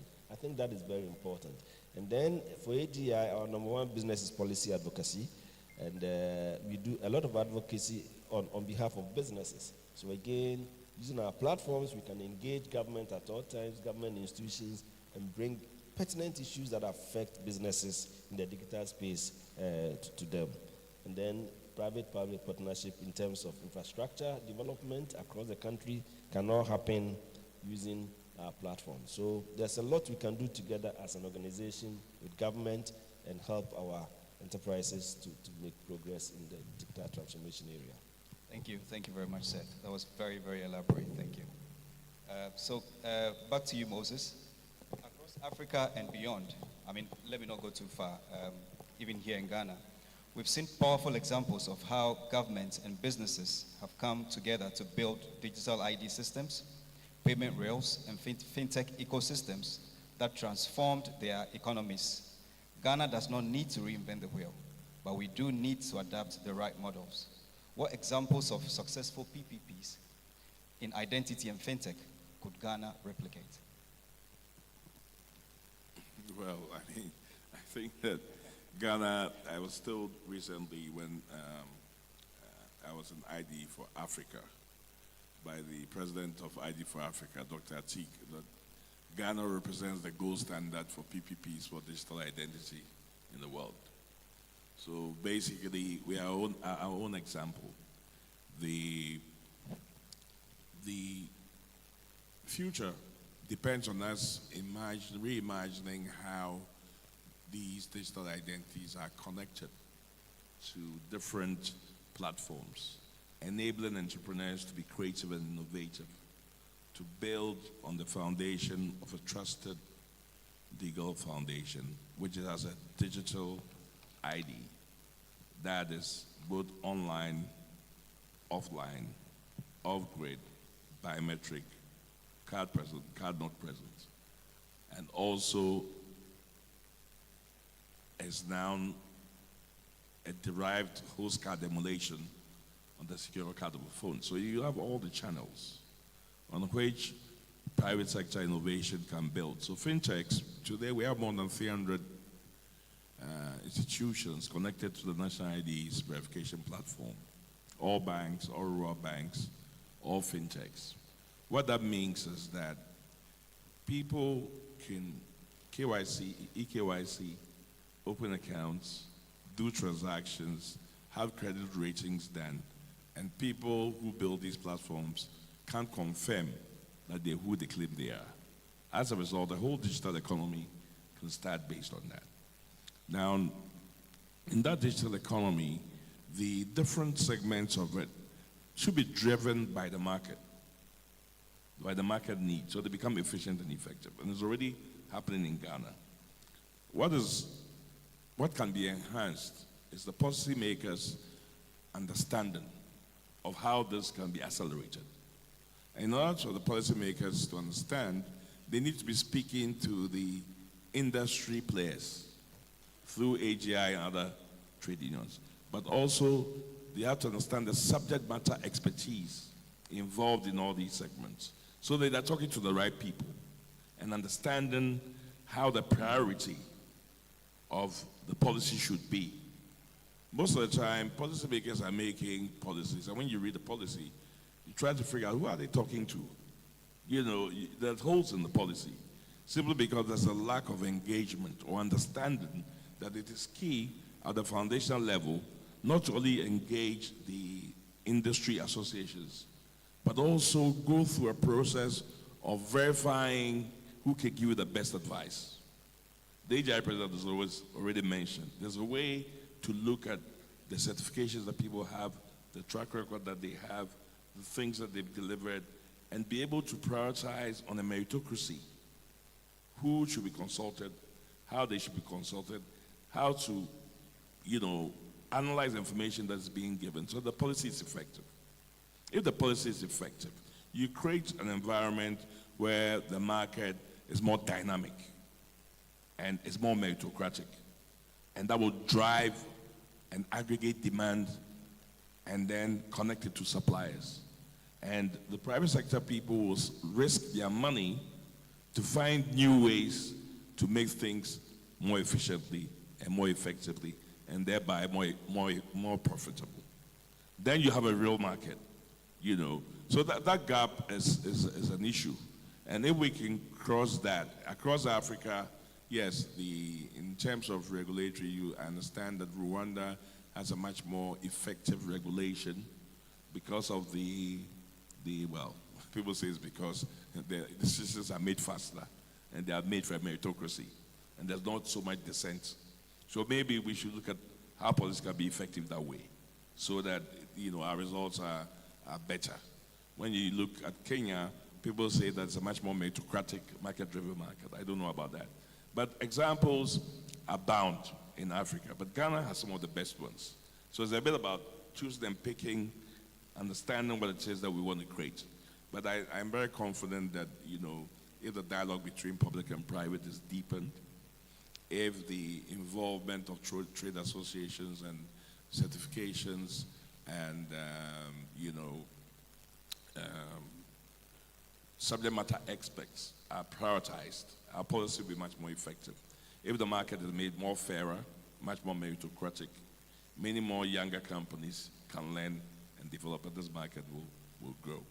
Thank you very much. Thank you very much. Ladies and gentlemen, all too soon we've come to the end of this wonderful conversation. I would like to thank my panelists for sharing their valuable thoughts on the subject. I also want to thank the organizers for inviting me to moderate. And most of all, I want to thank you for being such a wonderful audience. Please, one more round of applause for my panelists. Please do not leave just yet. We want to turn this part into a forum for the next 5 minutes if we are allowed to do so. Let's hear from our participants as well. Derek, what do you think? That'd be great, wouldn't it? Yeah, let's just allow some 5 minutes and let's see what we can get from our audience as well. Please, there are 2 microphones, one to my right, and except for the middle aisle, all the other aisles, the 2 have microphones there. If you have a question, please get behind it and let's pop some questions, all right? Yes, I believe we can use 5 minutes or so to do this. Thank you. You can introduce yourself, and after that, go on with your question. Hello. Hello. Thank you for this informative session.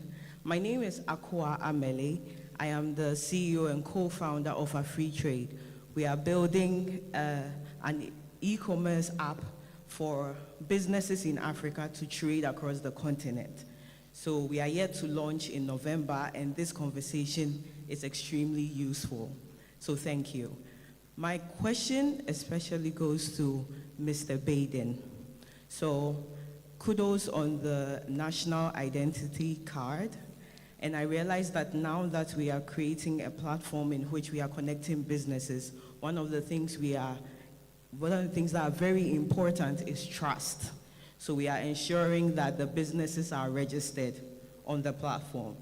Now, when we search online, if a business exists, especially in Ghana, we cannot find any information on it. Is there a way in which Margins Group provides that service where we can determine that this person wants to onboard, we want to onboard this person on the platform, and they say they are registered in Ghana or they are a sole proprietorship, but we need to ensure that they are actually registered?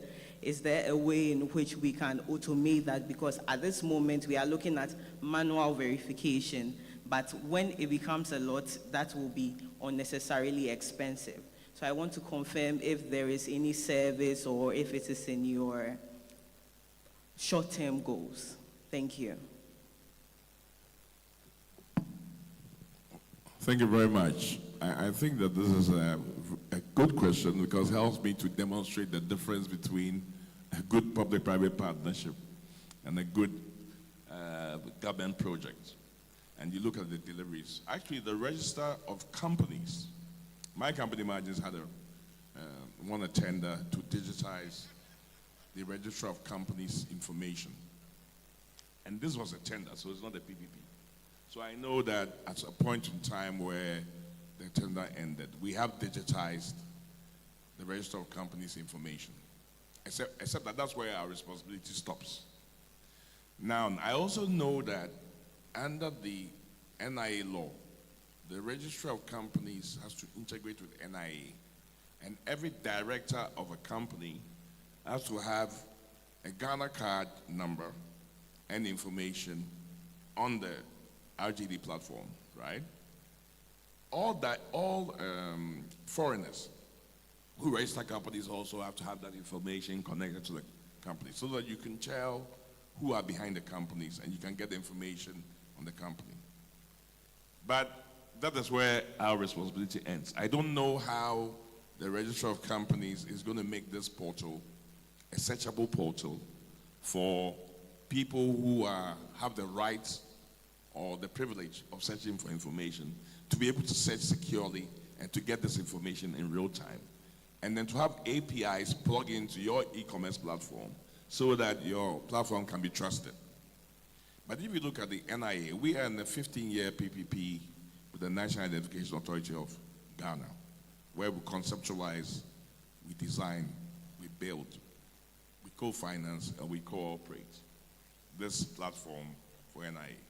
In effect, we're an exclusive technical and commercial partner of NIA. That is why NIA is the mandate holder, and NIA takes you to a legal process, which is considering the data protection regulations, not just in Ghana, but even the general data protection regulations in Europe. And we work alongside with NIA to ensure that all these are met and that people like you who want to access information go through an onboarding legal process, where if you are mandated by an act of parliament, you will get the information that parliament says you can get. But if you want a user on an e-commerce platform's information, we as a company in the PPP are responsible for the technology that enables you to ask the user to put his Ghana card number, and then for your e-commerce platform to open a camera that the user takes a picture. When the picture is taken, we're also responsible for getting back to you and telling you that this person is a live person, not a picture. So we do a liveness detection on that, and then we confirm with the transaction code from our platform that the NIA is guaranteeing the identity of this person, and that this person has given user consent. He was present on the computer, and he did that, and he meets the data protection regulations. All this is done for you free of charge, apart from the per-click charge that you may have to pay the government of Ghana for this. But this infrastructure has been built by us for government, and we offer a service. The government does not pay us if the service does not work, and the government's cost is fixed. So you can see the outcomes. In the first outcome, there's been no progression towards providing you what you want. In the second outcome, it's a PPP based on a service that's based on outcomes. So the private sector has to work with NIA to ensure that you go through the onboarding, and if you get the right API, it's your rights. We facilitate that because we have an obligation to do that under the PPP scope. I don't know whether I've answered your question. So the information exists. The last step for RGD is now to enable how people will legally connect to it, just like in the NIA, and deliver that. I believe that the difference in the two outcomes is based on a very sound PPP based on the service, and the other one, a project that's been delivered by the World Bank, but it's not connected for users to be able to use it. So that's the explanation. I don't know whether we're going to bring it to the attention. AGI is going to bring it to the attention of RGD to make that available so the e-commerce can accelerate. Well, let me just. Oh, you wanted to say something else? No, I'm listening. Okay, I just wanted to add that all he said is very good, and when it comes to advocacy, we'll advocate on that so that it becomes more available. But I will add that when it comes to information about businesses, what you can be provided with by the Registrar General is very basic. It will show that the company indeed exists. It will show that the location is maybe at this place, but the real deeper information about the company, you may not have it at that point. So you need to also network with business associations and other institutions that can provide you a lot more information, especially when you are doing due diligence on companies. But bear in mind that we have data protection laws regulating all this. But if you are part of a network, it's easier to access information and then be able to know who could be your partner. I mentioned the fact that AGI has developed a trust seal with Impuntu Technologies and support from the GIZ. So if for companies that are doing e-commerce, they are connected to this and you have the seal, it's an indication that that company exists, that company is doing a genuine business, and if you trade with them, you are sure that you will not be shortchanged along the line. So there are so many other platforms you should be looking for to engage and to get more deeper information for the purpose of succeeding in your business. I understand. stand. Thank you very much. All right, thank you very much. My name is Sadiq Abubakari. I represent Parks Data Centers. So I think that was a wonderful presentation, but I have a question for Moses, my dear friend Joseph, and that of Seta Kwabwa. I think PPP is a good thing. It cuts across the whole world. That is where most of the Western world are all driving towards. But there's one thing that I think that is lacking in our country, which is data sovereignty. Most of companies in country here host all their data on AWS or any other cloud provider. But here's the case that when you want to drive trade, Moses mentioned about the Kenya issue. You get into Kenya, they have to take you through their own process again. And at the end of the day, we end up giving them businesses, then we also benefiting from it. But if we are able to manage our own data in country, host it in country, we should be able to come out with new products that can drive our economy. So I think it's not only about cost or infrastructure, but data sovereignty is now the new gold mine that every country is willing to protect their data sovereignty. But here's the case that Ghana, you just wake up, everybody come and well, I'm a cloud service provider, I do this, come and connect to AWS. But here's the case, we have a lot of world-class data center services facility here in the country. So let's try as much as possible to patronize them. They have the state-of-the-art facility that we know of.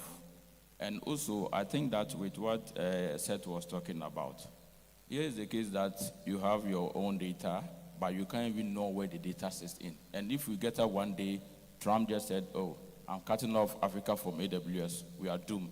Because of what happened last year, like what Joseph mentioned on March, we had a total internet blackout. Most of you were like, what is happening? We don't know the way forward. It was only one cable that was functioning. Everybody was trying to connect. But in country, we have internet exchanges that are in the country right now with low latency. When you get connected, trust me, my brother, you will see your internet connectivity will not be transiting outside the country, but in country, you get the best services. So I just want to suggest that in as much as we are trying to drive PPP on the other side, let's also look at data sovereignty, because I know, Moses, you carry a lot of data of the country. I was surprised to see Ghanaian data in Hong Kong and that of Singapore. I challenged it, but they took me to a room and opened the Ghana data for me, our own data, and I felt bad about it. It's because we don't host it in country. So let's try as much as possible to have our own data, and I think it will help us go in a long way to drive this PPP. Thank you.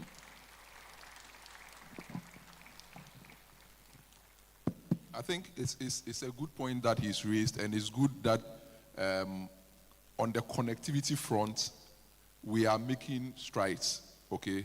Once the connectivity is there, and just like I stated earlier, the data center, the world-class data centers are also coming in-house. So it gives that room for these cloud providers to be able to set up locally. Even there are cases where other countries are driving their own indigenous cloud providers to serve the local markets. We can also move into that era as well. I just want to be clear. Ghana's data is not sitting anywhere but in Ghana. The National Identity System of Ghana, the primary database is sitting in NIA, in the Tier 3 data center. And the mirror disaster recovery system is sitting in Kumasi. Any cloud type service is sitting in Ghana because we are champions of sovereignty of data, especially that kind of sensitive data. Recently, I've been called by the president of a country to help him sort, I'm not going to mention the country for security reasons, to try to sort out the problem because their national ID system data was being held in the cloud of a private company that is outside the continent even. And there was an issue where the private company locked up the cloud database, so they didn't have any access to their data. So we had to go and rebuild part of their data and let them be going. But we are great believers in sovereignty. But it all comes from a policy point of view. You see, in Ghana, we have all the laws that says, buy Ghana, do this, but in practice, procurement policies do not follow that policy. And we need to make a conscious effort to understand that in the digital age, data is very important. Privacy is very important. Data protection is very important. Sovereignty is very important. So we can't joke with it. Our policymakers will have to look at it.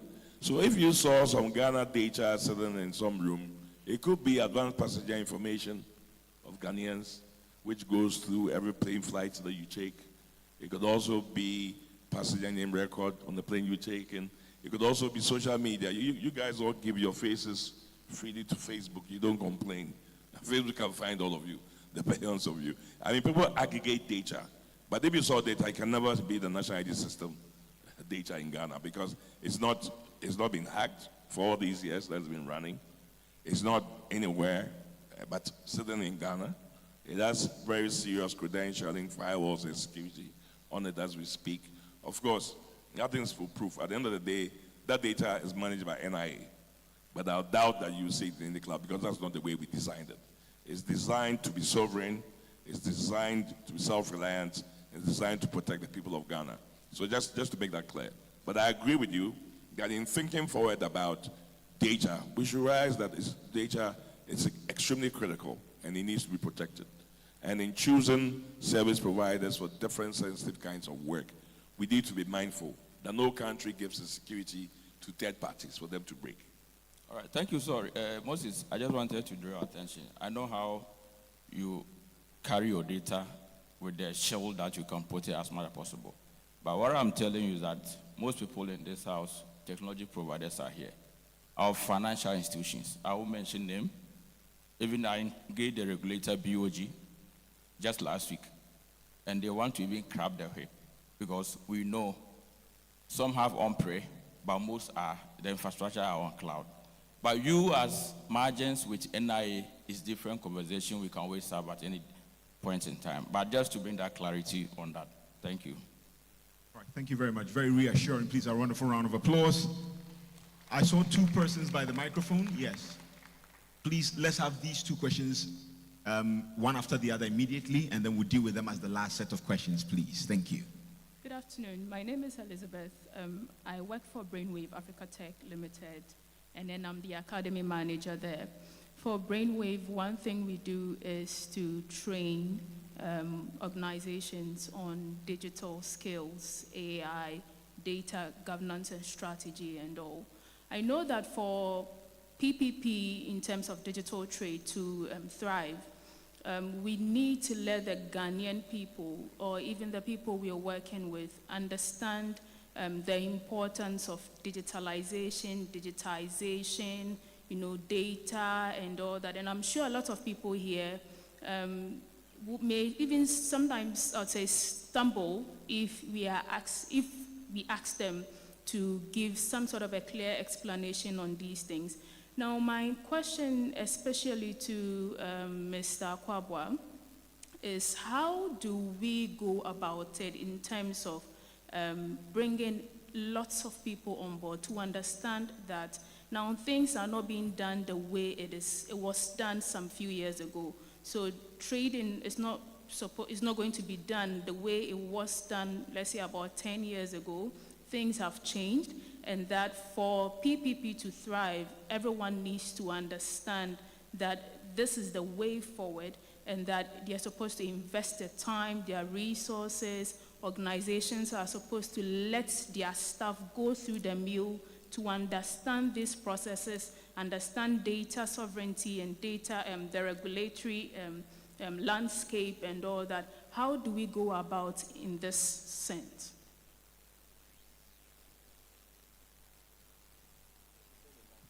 I thought of somebody by the mic. Please do your question now. Sorry to rush you. Oh, no problem. Hi, my name is Vanessa Akwete. I'm an associate with 8 Geeks at Law. We are a technology and innovation law firm based here in Accra, Ghana. My question is actually open. I think Mr. Baden maybe will relate to you a bit more, but you made a very important point on policies and how it's not always fit for purpose. Sometimes a regulation is devoid from or separate from what is actually on ground. And I just thought it's been such an insightful panel. So to all of you sitting here, I just wanted to ask if there are any particular gaps that you feel like regulation should be addressing that they are not doing, right now, especially when it comes to data exchange, which is something that we've heard that we are leaning more towards and we are trying to achieve in Ghana, just more efficient data exchange between institutions, between the public, between the private and public sectors. So I just wanted to throw that out there. Aside the data protection laws that we have, the cybersecurity laws we have, are there any particular issues that you as subject matter experts are concerned about that you would like the policy to reflect? Okay, so the first question concerning how we educate people for everybody to appreciate that we are in a different dispensation now. So when it comes to doing business, you should appreciate that business is not so much the typical physical trading alone. It's also very digital. Yes, I think it's a very important point, and I mentioned earlier that when it comes to some of the policy reforms, one area that we need to look at is our educational system. How do we integrate digitization and computerization in the entire educational system? At all levels, we must learn some of these things. The entrepreneurs that we see today were once young people who were in schools. And if you pick the knowledge from that level, it becomes very easy when eventually you set up a business and you're able to do some of these things. So education at the school level is very important. And that has a lot to do with policy.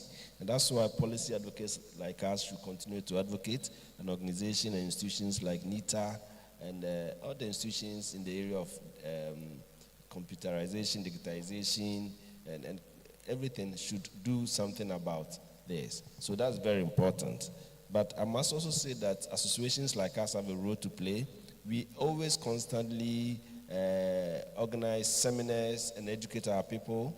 At the SME level, we have business development centers across the country through our offices. We organize a lot of programs to educate our enterprises. And as I said, some of the measures and policies and programs we put up requires you to go through a certain level of digitization. That helps you in your trading arrangement as well. So at all these levels, we try to do this. But let me advise that at the enterprise level, the ecosystem can be created. But it's also up to you to take advantage of opportunities that are created. Otherwise, you'll be competed out in every business that you are operating in. Whether you are operating in Ghana, businesses from international sources will come and compete you out. And even within Ghana, you become uncompetitive if you are not adapting the right strategies. So take it upon yourself that I will be exploring. I'll be talking to institutions. I'll be talking to organizations. I'll be joining groupings. I'll be joining business associations. I'll mention business associations because I know what we do and how we have helped people to come out of their current levels of operation in terms of efficiency, in terms of digital transformation to the levels that they are now. So young people who are coming up, be joining groupings, pick knowledge, pick information. I'm sure Mr. Baden is a very busy person, but I'm sure if you walk into his office and he has all these staff there and you talk to them about one or two issues, one point they will make to you can transform your business. So let's be proactive in assessing information and then improving what we are doing so that we become competitive in the system. Okay, I think I'll answer your second question about sovereignty and so on. You know, in everything that we do, if we know the objective of what we want to achieve, then we put policy in place to meet that objective. Then we will have an architecture as to how we're going to get there. Then there will be laws and regulations. In Ghana, I dare say that we have most of the laws and the regulations. The problem is that in developing the architecture to support that, we have to understand what our priorities are. No country in the world will give certain activities to be done by foreigners because it will be against the sovereign interest of the country. In certain parts of the economy in Europe and in America, if you're not a national, you can't be running America's CIA database or running immigration database or come and put it in the cloud in Accra. It just doesn't make any sense. They're not going to allow you to do that because it's not in their interest. So the question is, when we make policy, do we think about that? That some things are too important to put on the cloud and so on. It's not even a question of nationality, it's just a common sense, right? And then when you think about who should do what, there should be a meritocracy. That's the next framework. That ensures that if you want to do something in the place where we think it needs some security, what certification do you have? What capacity do you have? What skills do you have? There has to be a clear and transparent methodology to look through the certification to see that you have the capacity to do it and the risk of you doing it is minimal, so that we can give you that job to do. You do that through certifications. For instance, in our company, we have 8 certifications, right? The highest one being the certification at central bank level. It's like security, like printing money. We have in our factory, the security is like the security of currency printers, for instance. So if we're going to do a job, you know that we have a certification, certain processes that we have to go through to ensure that the Ghana card is safe, for instance. And it's not about us saying it, it's about showing that you can do it. So in all areas of this different, what do you call it, technology space, the whole ecosystem, we have to look at which standards we need in each space in order to be sure that we meet the regulatory, we meet the legal, and we meet the technical benchmarks that are internationally recognized as best in class. You know, that will be there's much more to it, but that's basically it. You have to have a benchmark to point at. You have to have some selection process that's transparent. But if we go doing procurement as usual, that's when you have all these problems that, okay, there are some things that you can't just say, oh, because I have a brother here, I'm going to give him a contract. If you don't do that in a private company, you shouldn't do it in a public company. It should be about capacity. And capacity should be evidenced by certification. And should be evidenced by the usual benchmarks for running a meritocratic system. That will give us the needed efficiency and effectiveness that we need. I hope it answers your question. Thank you very much. Please, a huge round of applause. Thank you. Gentlemen, thank you so much, especially Derek. Thank you. Please, you want to line up here for a quick photo? Yes. Haven't had the patience to deal with our questions. Thank you so much. The whole conversation about PPP for digital trade is actually a very big data issue than we all anticipated, and it clearly shows in the conversations that we've had. Ladies and gentlemen, please, one more time, another round of applause. It is still the National ICT Week here at the Accra International Conference Center. And for our virtual audience, please, if you have questions, I stand by to receive them. And make use of the networking session during lunch as well. Thank you very much, gentlemen. You may take your seat, and while you do so, may I ask for 2 quick video messages to be played while we clear the stage as well. Thank you. While you have these CEOs with us, please make very good use of them during the networking moment that we will have today. Thank you. Welcome to GDS Africa, your trusted partner in digital innovation across West Africa. For over a decade, GDS Africa has been at the forefront of digital transformation across West Africa. Welcome to GDS Africa, from your trusted partner in digital innovation across West Africa. For over a decade, GDS Africa has been at the forefront of digital transformation across West Africa. From mission-critical infrastructure to cybersecurity and cloud solutions, we empower governments, enterprises, and institutions to thrive in a connected world. We deploy best-in-class technologies, HPE, Aruba, Fortinet, Veeam, and more, ensuring resilience, performance, and security at every layer. We don't just deliver hardware, we deliver expertise. From structured cabling to virtualization, from cybersecurity to digital forensics, our certified professionals provide end-to-end solutions with unmatched support. Our clients trust us because we deliver on time, on budget, and beyond expectations. For more than 30 years, Huawei has never stopped imagining what shape the future will take. As human society accelerates into the era of intelligence, we embrace what comes next, collaborating with customers and partners around the world to help make that future and accelerate industrial intelligence. Huawei's enterprise business has experienced steady growth. We invest in R&D and advanced technologies that allow industries to collect and transmit data more efficiently. We enable a myriad of models and modalities and accelerate the integration of AI into industry scenarios. We assist government customers in enhancing city management, innovating city management services, and creating an intelligent society. Digital transformation helps improve the quality of education and medical services. In the finance industry, Huawei reshapes decision-making and interaction to build ubiquitous intelligence. Through collaboration with global partners, Huawei creates scenario-based solutions for smart roads, waterways, ports, aviation, urban metros, and railways.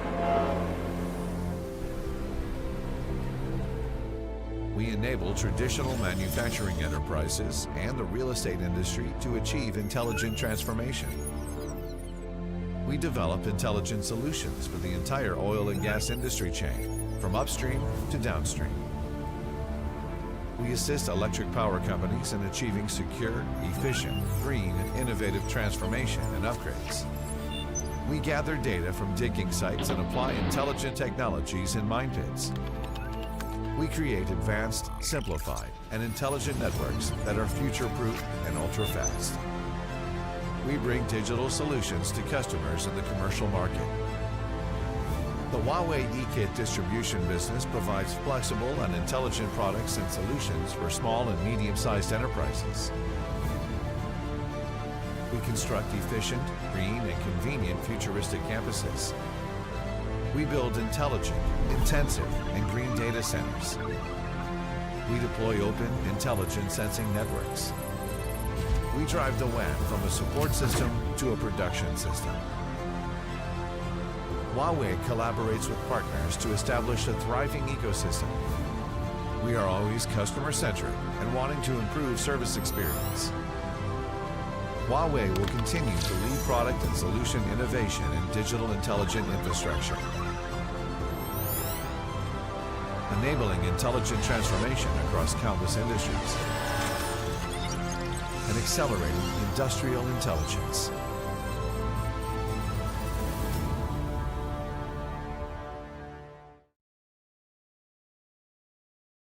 Week continues. We have a 15-minute session, and after that we'll have another panel discussion and we'll wrap up for today. Are you ready for the rest of the journey?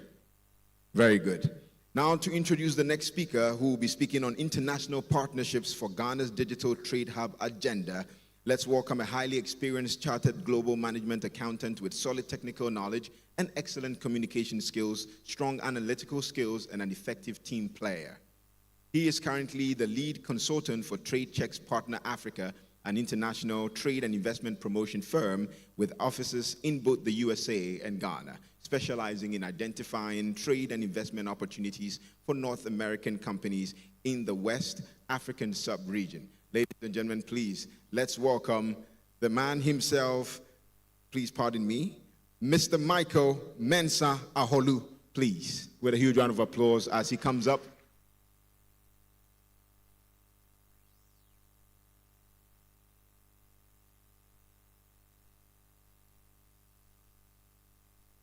I do not see Mr. Aholu in the auditorium. Coordinators, please confirm for me quickly so we can move on. In that so doing, while we wait for Mr. Aholu briefly, otherwise we'll move on straight to the panel discussion. I would ask Kwampa to do me a favor, Kwampa. Yes, I know this thing that you've been doing, which is so amazing, this body exercise thing that we've been doing, please. I know you had it on your mind. Rock that for me. And I believe that we can all join in while we rise up and stretch ourselves a bit for the next sessions to come, and then we complete day one of the National ICT Week. If we're excited, you want to join in, I'll leave Compa to do their own thing with us. Thank you. All right. So, ladies and gentlemen, this is what we do. If you are born on Monday, please show by hand. If you are born on Monday, please show by hand. Monday. All right, hands down. Tuesday, if you are born on Tuesday, show by hand. Tuesday, all right, hands down. Wednesday, if you are born on Wednesday, give us a wave. All right, hands down. Thursday, Thursday, Baba, Abba, Echo. All right, hands down. Friday, Kofi. Hey, Friday for me also nice. Hands down. Saturday. Hey, there are some hands, I've seen them through. Monday, Tuesday, Wednesday. All right. And then finally, Sunday. All right, good. So the drill is very simple. When I mention the day on which you were born, wherever you are seated, be on your feet, give us a dance, and you sit down. All right. So which day should we start from? Sunday. All right. Then Sunday it is. Let's do this. All right. Sunday. A 2, a 3. All right. I want Sunday. I want Sunday to come and dance for me. I want Sunday. I want Sunday to come and dance for me.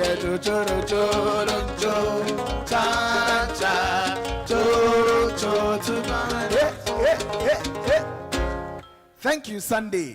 Now Monday, be on your feet. This is for you. Monday, Obi Araya wono Monday. I'll go to sorry. Obi Araya wono Monday. I'll go to sorry. La la la la la la la la la la la la la la. Tuesday, Obi Araya wono Tuesday. I'll go to sorry. Obi Araya wono Tuesday. I'll go to sorry. La la la la la la la la la la la la. Wednesday, Obi Araya on a Wednesday. I'll go to. I'm sorry. Obi Araya on a Wednesday. I'll go to. I'm sorry. La la la la la la la la la la la la. Thank you. Thursday, Obi Araya on a Thursday. I'll go to. I'm sorry. Obi Araya on a Thursday. I'll go to. I'm sorry. La la la la la la la la la la la la la. Friday, Obi Araya on a Friday. I'll go to. I'm sorry. Obi Araya on a Friday. I'll go to. I'm sorry. La la la la la la la la la la la la. Saturday, Obi Araya on a Saturday. I'll go to. I'm sorry. Obi Araya on a Saturday. I'll go to. I'm sorry. La la la la la la la la la la la.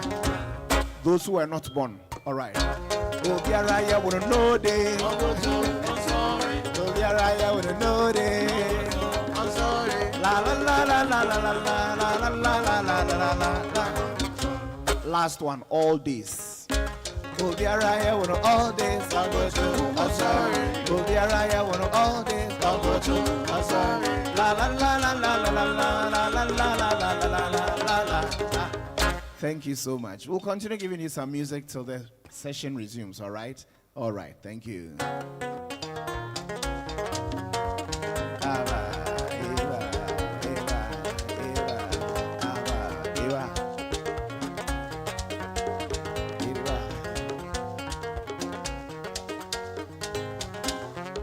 Thank you very much, Compa. Please, a round of applause for them. But I'm born on Saturday. Let me see by hand how many Saturday borns are here. Oh, let me see. You guys rise up. Let me see you. Saturday borns, make some noise for yourselves, you know. Yeah. We hold the microphone here, all right? Yes. But for the fact that I didn't see you people, Koto and sorry, I would have let you guys do it again. But that's okay for now because of the sake of, for the sake of time. At this point, please allow me to welcome once again Mr. Michael Mensah Aholu, speaking on international partnership for Ghana's Digital Trade Hub agenda. Let's welcome him with a huge round of applause. Thank you. Mr. Aholu would do about 15 minutes, and after that, we'd have about 5 minutes to pose some questions or comments based on the presentation that we'll have. One more time, let's appreciate him as he comes. Thank you very much.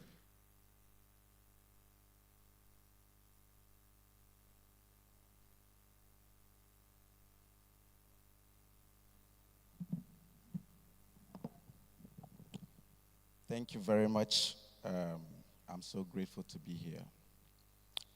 And I'm standing on the existing protocols to talk on international partnership for Ghana's Digital Trade Hub agenda.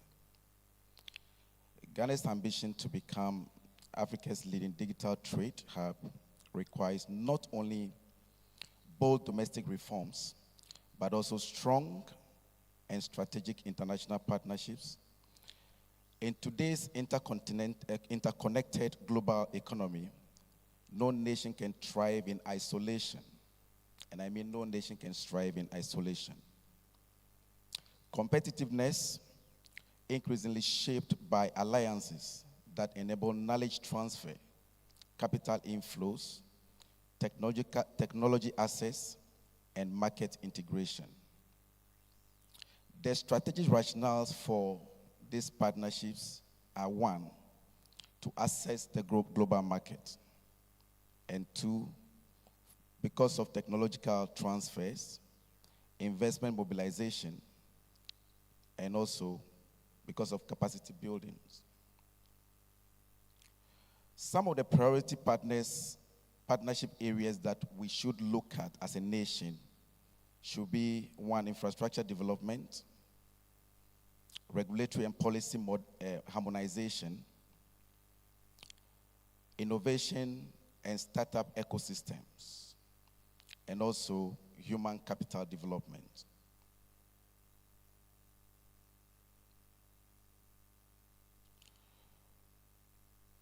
I will look at some of the key potential partners that we should be looking out, and then I'll group them into 4 sections.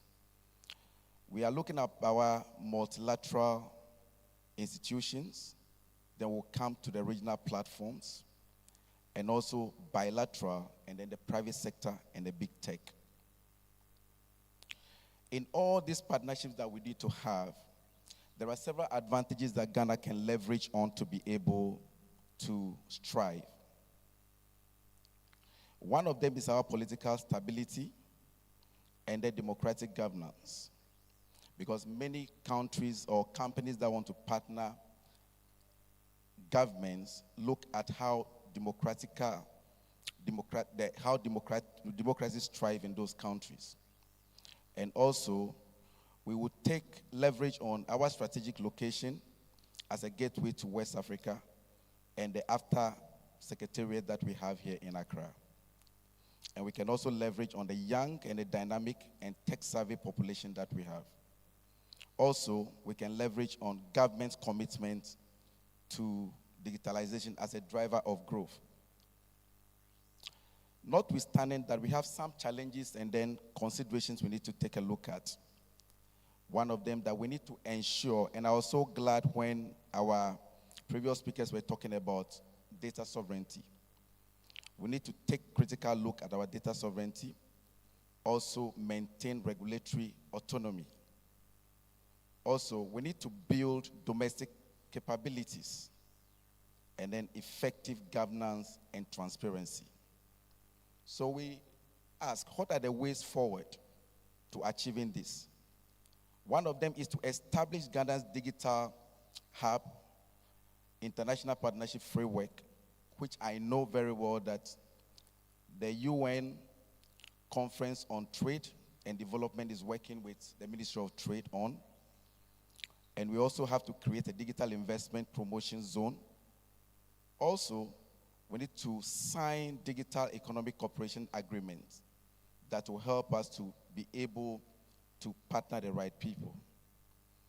Another one which I'm very much particular about, because my company, Trade Check Partners Africa, we do a lot of work in the diaspora. So we need to strengthen diaspora engagement to leverage global networks of Ghanaians, professionals in technology and trade. There are many Ghanaians in the diaspora that have the best brains that we can talk about in the world. And if we can leverage on this, I believe it will be of so much help to us as a nation.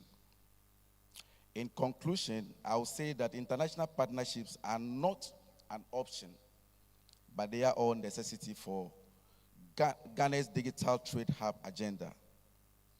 By aligning domestic ambitions with global opportunities, Ghana can position itself as a nerve center of Africa's digital economy. connecting markets, technologies, and our people. Thank you so much.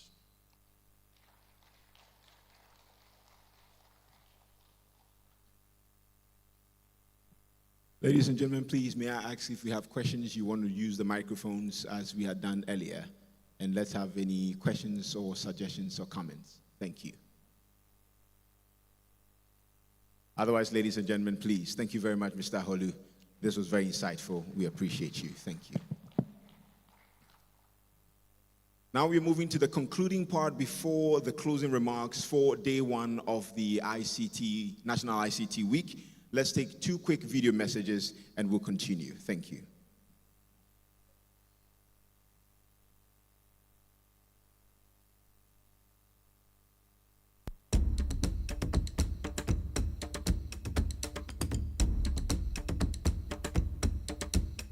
C-Squared's mission is to digitally connect Africa. We invest in infrastructure that enables effectively broadband internet access. We do so on an open access wholesale model. So our customers are ultimately other telecommunications operators and internet service providers. We've got infrastructure in 5 markets across Africa. I'll do them in order. Uganda. C-Squared's mission is to digitally connect Africa. We invest in infrastructure that enables effectively broadband internet access. We do so on an open access wholesale model. So our customers are ultimately other telecommunications operators and internet service providers. We've got infrastructure in 5 markets across Africa. I'll do them in order. Uganda was first, Ghana, Liberia, DRC and Togo. We've also got capacity on the Equiano cable submarine system, which is a system that was originally built by Google, and we are the landing partner for that system in Togo, which we do in partnership with the government, who is our local shareholder there, joint venture partner. We see our objective as bringing internet to the large population in sub-Saharan Africa at increasingly affordable and reliable qualities. This is a first-class infrastructure asset. We build our networks to specifications that are as high as any market you could point to on Earth, including places, Singapore, South Korea, wherever you might think as being the most technologically advanced countries. We are doing that in Africa with the spirit of bringing the same quality of service at affordable price points to the populations that we serve. The internet's an incredible enabler of development. Access on affordable prices allows people to open up their worlds to information, education opportunities, financial services, e-health type of services. The applications that sit on top of the internet, as everybody knows, are effectively limitless. And without affordable infrastructure to deliver those services, the population struggles to actually reach their ability to access them.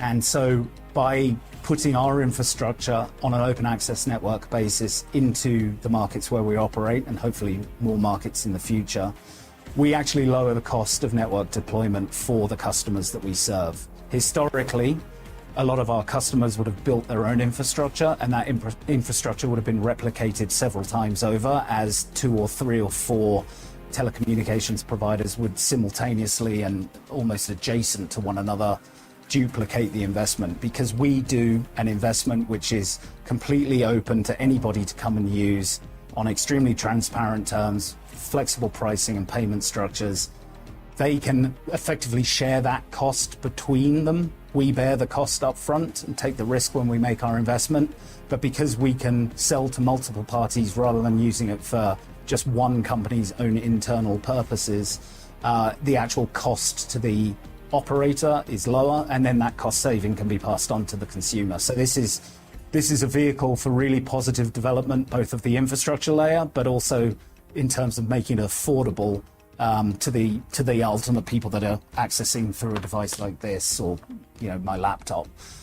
So this, we believe, is a great vehicle for social development. It's something that our shareholders also believe in. So we have 3 shareholders, Convergence Partners from South Africa, Mitsui & Co. from Japan, and then the IFC, which is part of the World Bank Group. All of them believe in not only the opportunity from a commercial perspective, but also with a developmental impact. And I'd say that actually the developmental impact is something that a giant when it comes to telecoms and when it comes to data as well, a fanatic and advocate of the environment. She has about 20 years down her belt being an IT and telecoms lawyer who's worked for nearly 2 decades spans privacy, data protection, technology, data governance, digital economy, cybersecurity, child online safety across various African countries. She is currently the founder and executive director of the Africa Digital Rights Hub, LBG, a think and action tank on digital rights issues in Africa. As Ghana's first Data Protection Commission's executive director, she facilitated and implemented the Data Protection Act. So please, let's have a huge round of applause. Yeah, that's huge. She is also a senior partner at Insia Akwete & Co., a law firm based in Accra, Ghana, that specializes in information technology and telecommunication law in Africa. Leading the panel this afternoon on the topic Collaborative Framework for Digital Trade Leadership, please let's welcome Teki Akwete, who is senior partner at Insia Akwete & Co. Oh, you want to do it better for her? Finally, I have a lady who is going to be here. I'm super excited. Women in Tech Rock.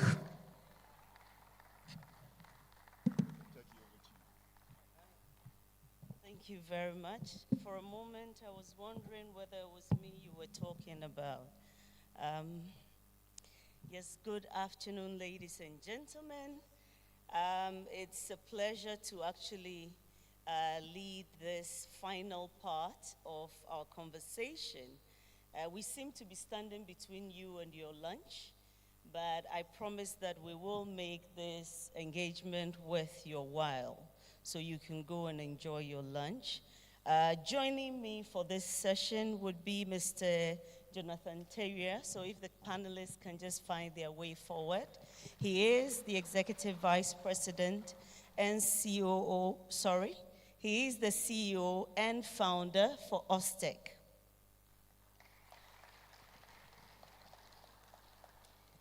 We'll also be joined by Mr. Michael Mensah Holu, who just left the stage, an international trade consultant.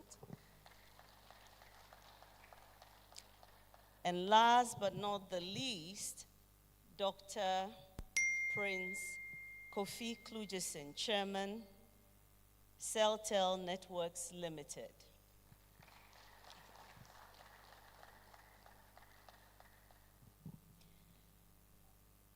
Round of applause for Dr. Klugesen, please.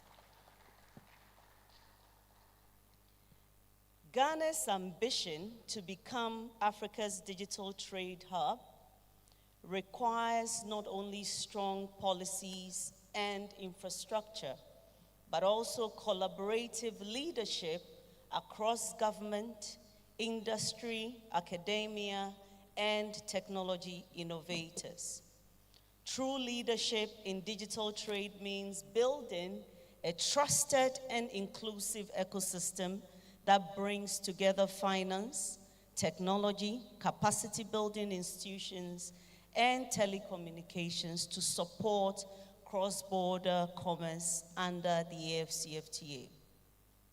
Our panel this afternoon is bringing together leadership from finance, from IT infrastructure, academia, and telecommunications to explore what kind of leadership and collaboration Ghana needs to internally and externally create the right enabling environment.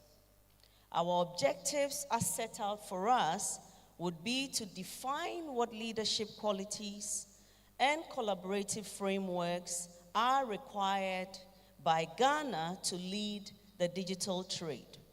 We will also be exploring different sectors such as finance, ICT, academia, telecoms, and what they can contribute to a trusted digital ecosystem. If we have time, we will be exploring what strategies can help align private sector innovation, government policy, and academia role in capacity building. And last but not the least, we hope to highlight opportunities for cross-sector and cross-border collaborations to support Ghana's digital trade agenda. So, ladies and gentlemen, once again with a round of applause, let's welcome our panelists. Gentlemen, normally I'm very biased and I'd prefer we have a female, but I guess I have to, get accustomed to the fact that I have to deal with only men here. So let me just start with you, Jonathan. And I'm hoping that maybe you can throw a bit more perspective around what this collaboration would look like for the ICT infrastructure and cybersecurity agenda. And specifically, my question is, how critical is ICT infrastructure and cybersecurity leadership in Ghana's bid to become a digital trade hub? All right, thank you, and then good afternoon to everyone. I guess one way of looking at this will be, if you look at what we do today in the, if I can call it the offline world, if you take your journey from anywhere in the middle of Accra, going to Tama, if you got to get to the port, the sort of traffic you run into, the speeds at which you travel, maybe a pothole here and there slows you down.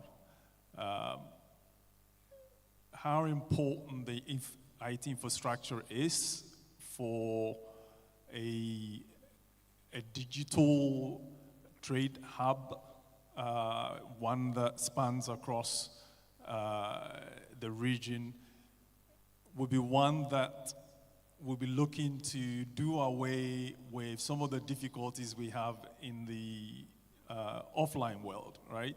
So IT infrastructure is critical. Everything we do, all the applications that will enable, GRA to talk to importers, that will enable, let's say, Food and Drugs Board to engage importers even before items are imported into the country. All the different applications that will be built, or if you like, one that will be built to sit on the infrastructure, they will all fail if the infrastructure that forms the foundation is not solid enough, right? And these are some of the challenges we have with the offline mode that we operate in, and I'll keep referring to what we do today as offline mode because, we all have to. I'll give you an example.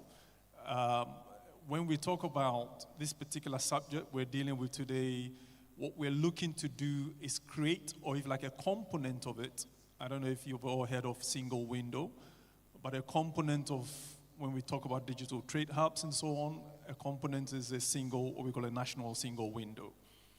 And when we talk about a single window, we're simply referring to a platform, a portal where if you, let me use an example of what I mentioned earlier, the Food and Drugs Board, for example. If you're importing drugs into Ghana, you need certification from the Food and Drugs Board. They need to do tests and so on of what you're bringing in. Or they need to confirm that wherever you're bringing it from, the certifications that your drugs have are valid in Ghana. You need to go through all of that cycle before you can bring in your drugs. At the moment, you maybe send the documents by DHL, you send samples and all of that stuff. It's a bit of a slow pace. What single window allow you to do is you have a portal, the Food and Drugs Board is on the portal, the person looking to export into Ghana goes onto the portal, can engage the Food and Drugs Board there, can provide their certifications. Food and Drugs Board can approve on the portal. The GRA is on the portal. The person can inform GRA that there's a couple of containers that are coming. GRA will quote on the portal. The person can make payment on the portal. You can actually print the documentation that you need to clear the goods right there on the portal, even before you ship. And then when you ship, your local agent, I guess in Ghana, can just go to the port with the documentation and clear. This is what single window will do in the context of what we're discussing. The single window is just a component of it. So if you think that all of these areas of the application that I've just described have to sit on an IT infrastructure, right? If the infrastructure is not, if we don't take a critical look at what we're building for it to sit on, the application is to sit on, then we've got a problem, because suddenly you've decided that people don't need to get in a car and drive to Tema or drive to Food and Drugs Board, but you've put everybody on an IT infrastructure that is failing, so suddenly the whole system is failing. So it is critical. The IT infrastructure that we build to run what we're discussing here today is as critical as when we were designing our roads, when we were designing Tema Motorway, and when we were designing how the Food and Drugs Board will work, when we're designing how GRA will work. We have an opportunity in today's world to really look at all of these things and move to where we're having discussion today. So IT infrastructure, yes, super critical. Thank you so much, Jonathan. Let me come to Michael. From an international trade perspective, what kind of leadership framework do you think is necessary for Ghana to leverage AFCFTA's opportunities? Well, thank you once again.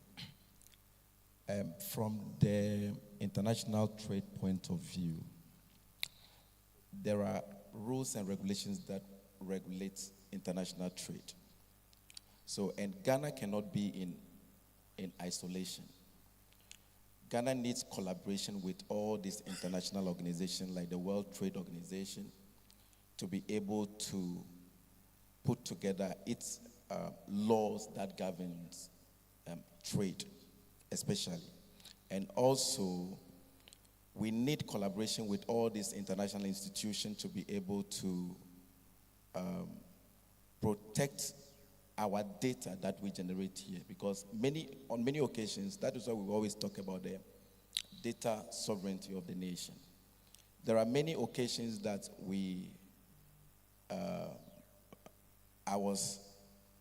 I heard from someone who was saying that even our NIA data is not hosted in Ghana, but there was a panelist who told us today. It's only today that I realized that the data is hosted here. So there must be laws in place. There are frameworks that we need to put in place. And then this must happen with collaboration with all these international organizations to make things work. Thank you so much, Michael. I'll come back to you. Doc, telecoms are the heart of connectivity. What leadership role should telcos play in shaping Ghana's digital economy? Okay, thank you very much.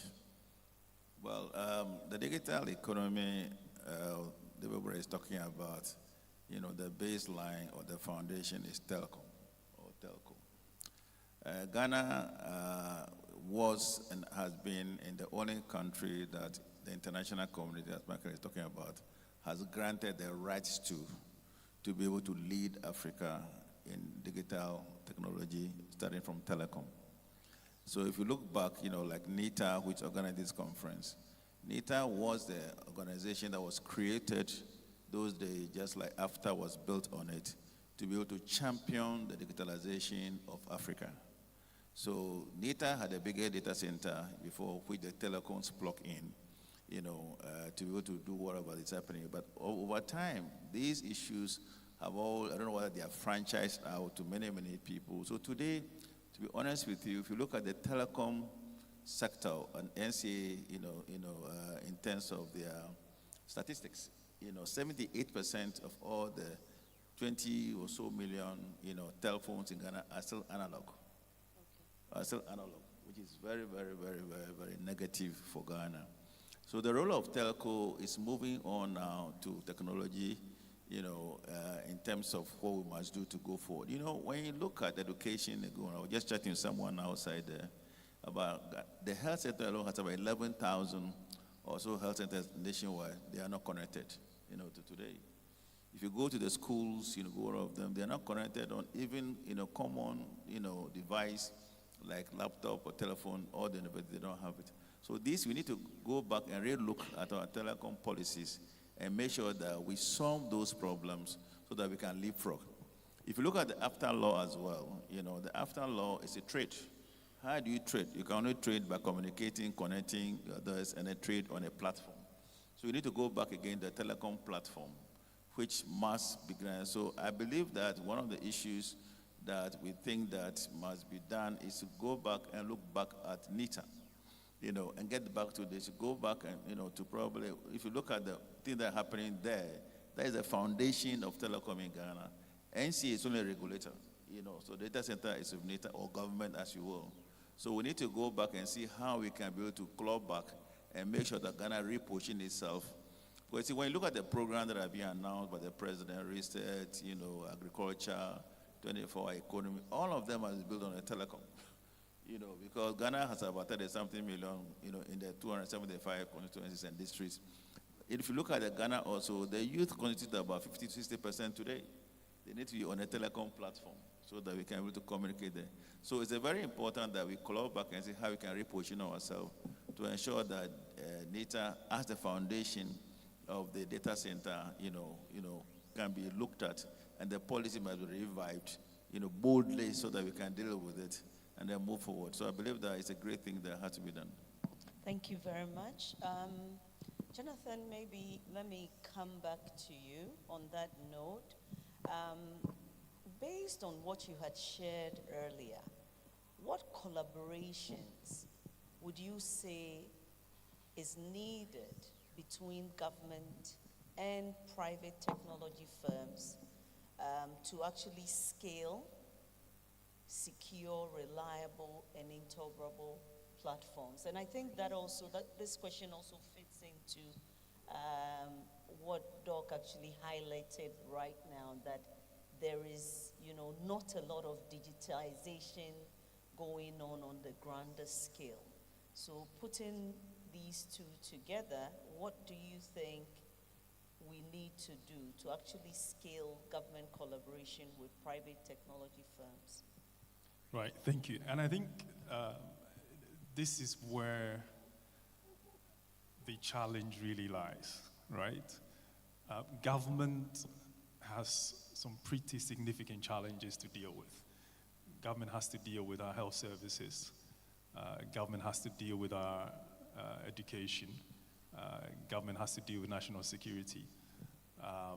The coffers, the pot at which government dips into in a country the size of ours, an economy the size of ours, tax revenues the size of ours. It's not enough, right? It's limited. So there are a couple of ways when I hear collaboration and I hear government, there are a couple of ways of dealing with this, and they are both fraught with challenges. One is to leave the private sector alone to tackle this issue, right? And of course, I'm speaking in our context here in Ghana. Leave the private sector alone to tackle this issue, but government works with some of the donor agencies to find long-term capital for the private sector to use in investing in some of these areas, some of this infrastructure that is required, and move us away from having to. If you take our situation at Ostec, for example, we have our own data center that we built. We have customers using it for their infra as a service, stuff that various products that we have. The challenge is if you're going to build a data center and you're going to, build a business around it that allow you to recoup your investment over a certain number of years, then you need a bank that will be willing. A data center is not cheap. So you need a bank that will be willing to stand up, give you the funding, and give you, 5 to 10 years, if you like, to recover the investment, especially, again, in our context here, because we're trying to encourage businesses to move away from having to go and buy all of the infrastructure they need to set up their business and use more. Earlier on the discussion talked about data sovereignty. Have businesses here use data centers here, right? If you want local companies to build this thing, and you're talking about collaboration, keep in mind that collaboration with government means we're having to compete with services like health and education and so on. And we all know the challenges that education has. You don't have to go very far from where we are now and maybe find schools that lack some of the basics, right? So I'm always nervous when I hear collaboration. I want us to be very clear on what is possible.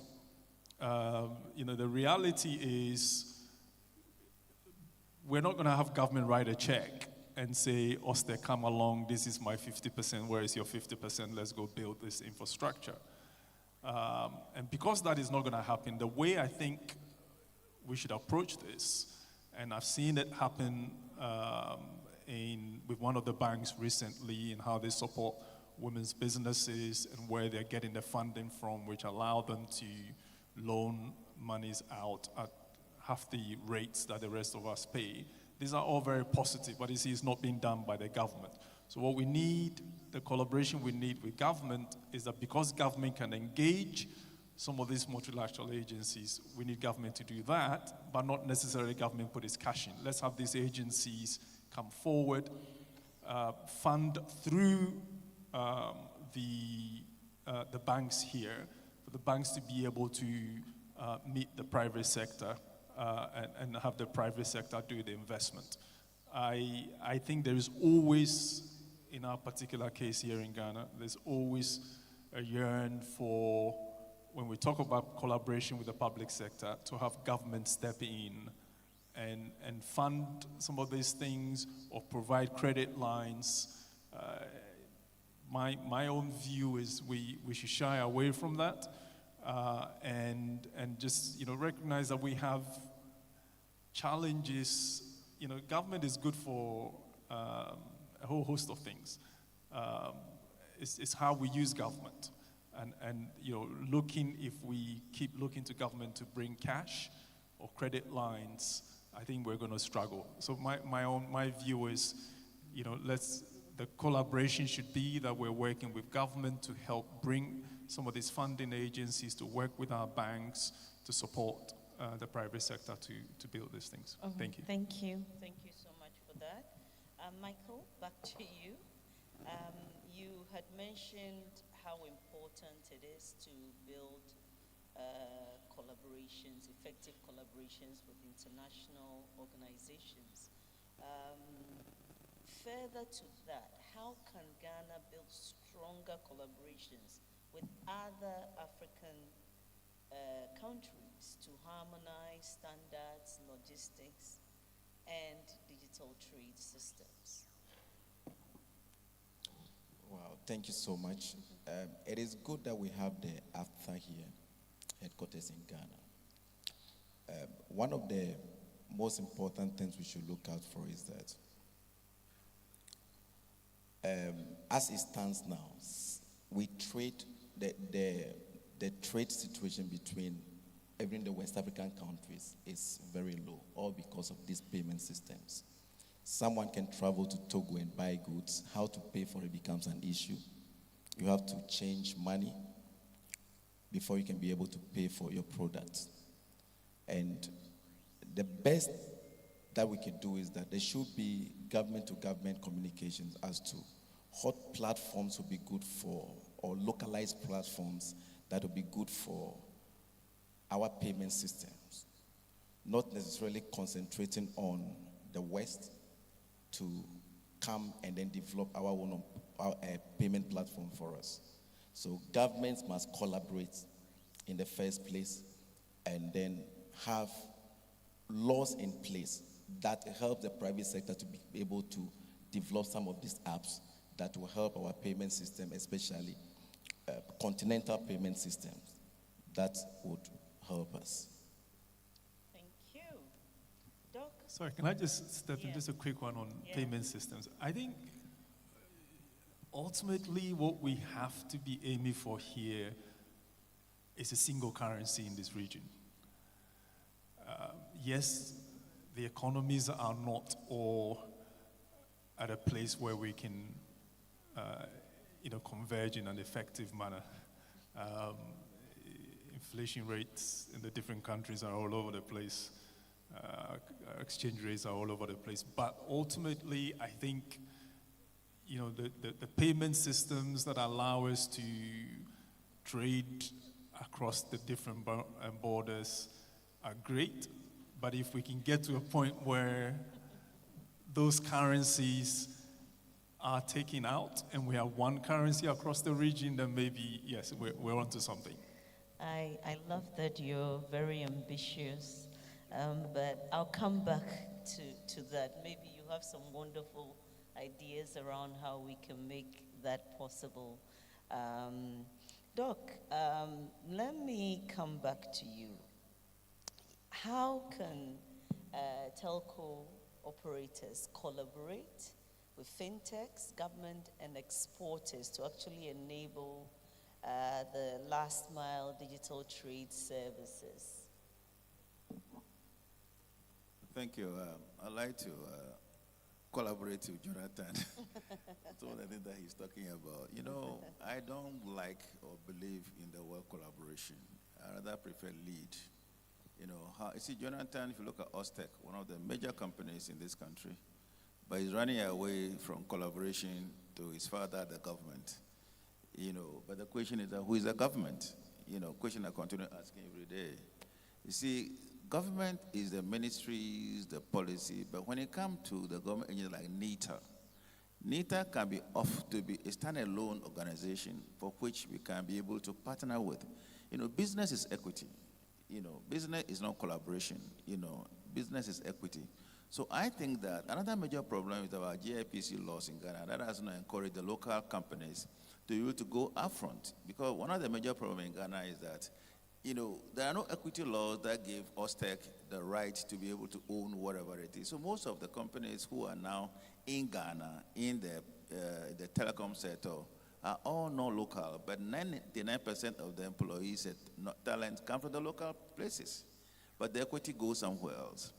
So Ghana need to go back and really look at what do you want to do, In all my years, I don't know who government is, because I know my friends are their classmates, church members, they are all in government, but even if you want to call them, they will not respond. You see, so if you look at companies like Ostec and many other companies, that are growing up, I think that we should give them strength to be able to take over and control. He has a data center, so what do we need again? What does he need? Let the government invite him so that we go to look for the government. Mr. Jonathan, you have this company, so and so, want to rather work with you. What do you need? You see, business is only equity within 1 and 100. So therefore, if you do not try to resolve our problems and agencies, and we are calling them government, I really beg to differ. There's nothing like government. Let the agencies collaborate with we, the local collaborators, the local companies, to be able to work. You see, when you go around Ghana and you go to Uganda, everybody talking about Rwanda, for instance. Rwanda policy came from Ghana. We developed the Ghana policy, and eventually Ghana did not implement it. Rwanda is implementing, and it's leading. South Africa is in Rwanda instead of being Ghana. So I sincerely believe that the new policy, the new framework that the new government is bringing, they should look more about how to bring about local capacity, You know, I'm always advocating for LDI, local direct investment, other than the foreign direct investment. Because whoever happens, it's only the Ghanaian that lead it. You know, they work with it, they talk about whatever it is, but the funds go somewhere else. So the fund that Jonathan is talking me about can then become out of equity funds, you know, so that we can re-empower, so that tomorrow we don't hear announcements, so that the telco can go, because whether you like it or not, AI or whatever it is, you need to have a smartphone. If you don't have a smartphone, you don't have a tablet, you don't have a laptop, I don't know how you're going to do the AI. You see, when you go to all the universities in Ghana, you realize that the students are struggling. You know, if you go, I chaired that education conference in Ho. Now, the school fees for the schools in Ghana, University of Ghana, is 2,500 cedis. But the hostel fees is 7,000, 8,000, 10,000. You know, but if the infrastructure is there, we can use the data center of Jonathan to roll data center connectivity to all the districts. People, they don't need to come to Legon to go to school. They can do major online first and do so many things like this happening in many, many countries. So I believe that telcos are very, very important, you know, but I believe that it must be local based and the policies must be able to support the local so that we can build that very, very quickly. If you can build that one, you know, one of the major doctors told me the other day that when the government person goes to Kolebo on an emergency, and then a motorcycle bring the persons there, the motorcycle goes, the person put the stretcher, the nurse or the nurse is not there, it's at home or somewhere. You cannot be contact that person on the SMS or whatever it is. So I believe that we need to listen to where Jonathan is coming from to see how we can reposition the policies and the laws of equity so that they can benefit the local people, so that more people can be in that area, so that we can be able to move Ghana to the next level. Thank you so much. Michael, let me come to you. And on the note that two of our panelists are not too much in favor of the use of the word collaboration. And I think that that's something that I want them to hold on to, because I would want them to define what exactly, you know, to them, what are the dangers of collaboration and what exactly will they offer in alternative to collaboration. But on that basis, how can we build, you know, practical steps that will ensure that our SMEs and local businesses are properly integrated into the continental and global trade system?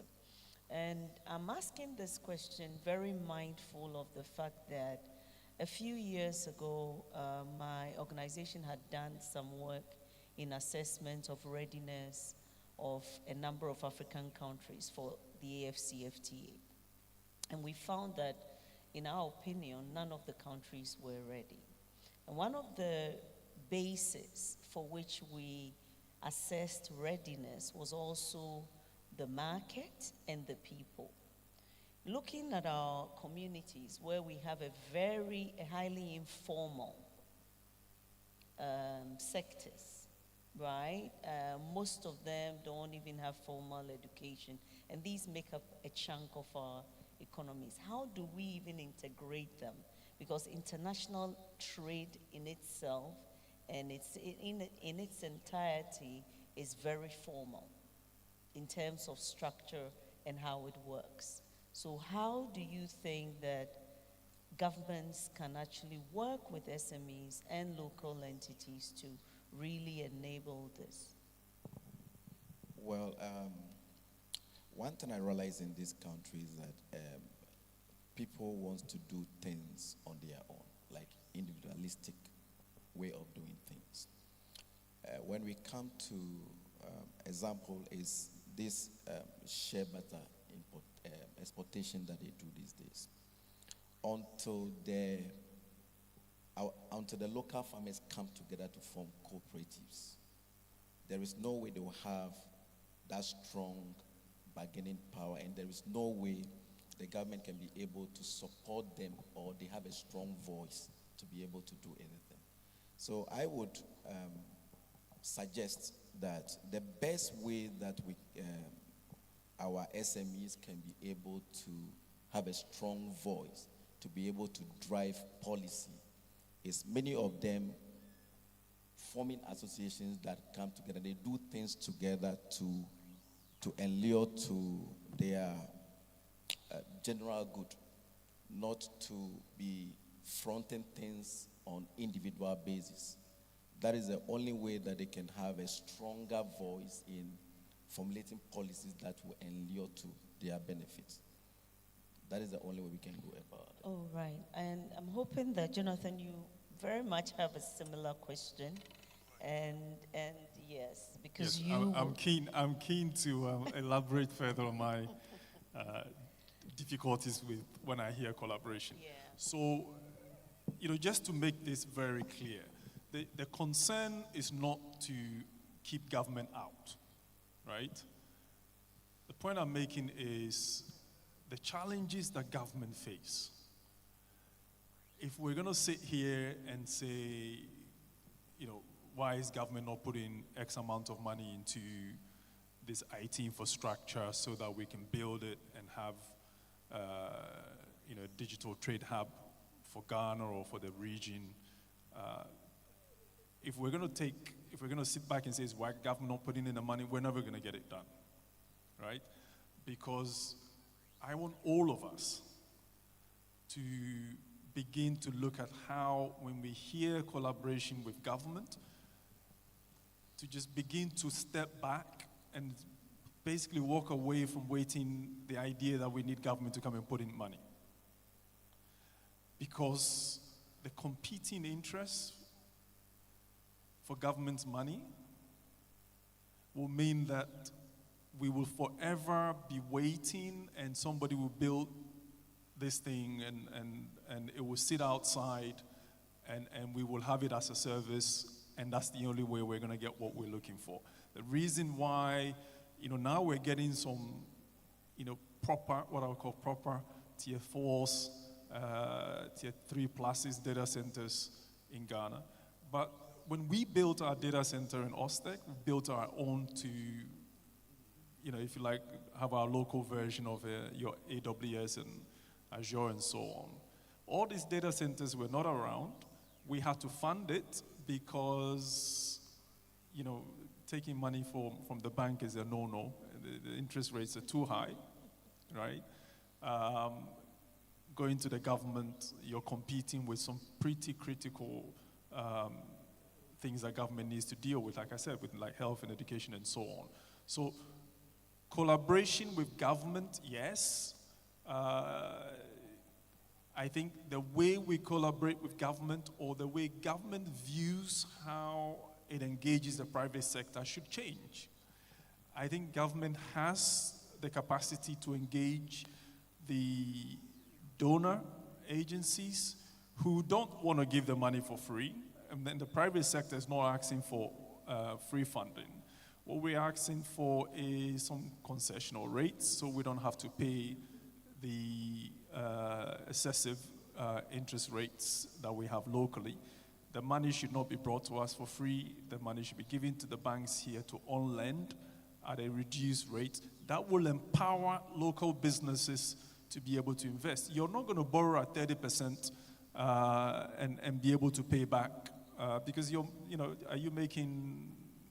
hardly making 100% in this industry, right? A lot of the time, people are making 30%. So are you working for the bank? And that's why things are not happening. So collaboration, yes, but it's how we're collaborating with government. That's key for me. So I don't know if I've Thank you. I think clarified my position. let me bring you to my real question, which is what practical steps, maybe in a minute, practical steps we can take to ensure that SMEs and local businesses are well integrated into this continental and global digital trade. Yes, this really is an important one, and it's another critical area we need to look at. The old or the box standard layered IT infrastructure that businesses have to build in order to run their various services or application. These are very expensive investments for a lot of businesses to make. If you're a small firm of architects, Even if we have people come into our offices, developers come into our offices that are looking for,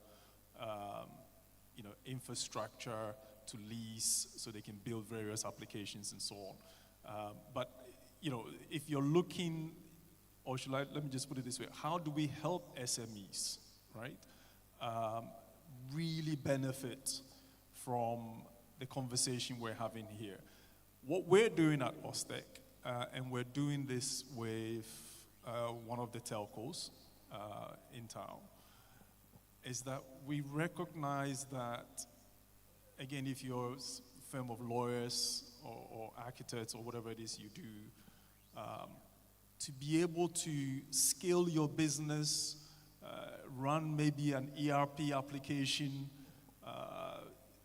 grow the business, have the connectivity that is required, have the security on top that is required, protect customer data and so on, you need to spend quite a bit of money. So what we're doing with the telco, and because it hasn't been announced, we're signing a contract and it will be launched hopefully very soon. What we're looking to do now is all the components that you need in your office, your switches, your routers, your servers and storage, everything. This telco sells internet, so you have the internet already in your office, but you probably don't have the security on top of it. And you're not really sharing data, sharing files properly. Every time you're sharing something, it's because you're emailing it, right?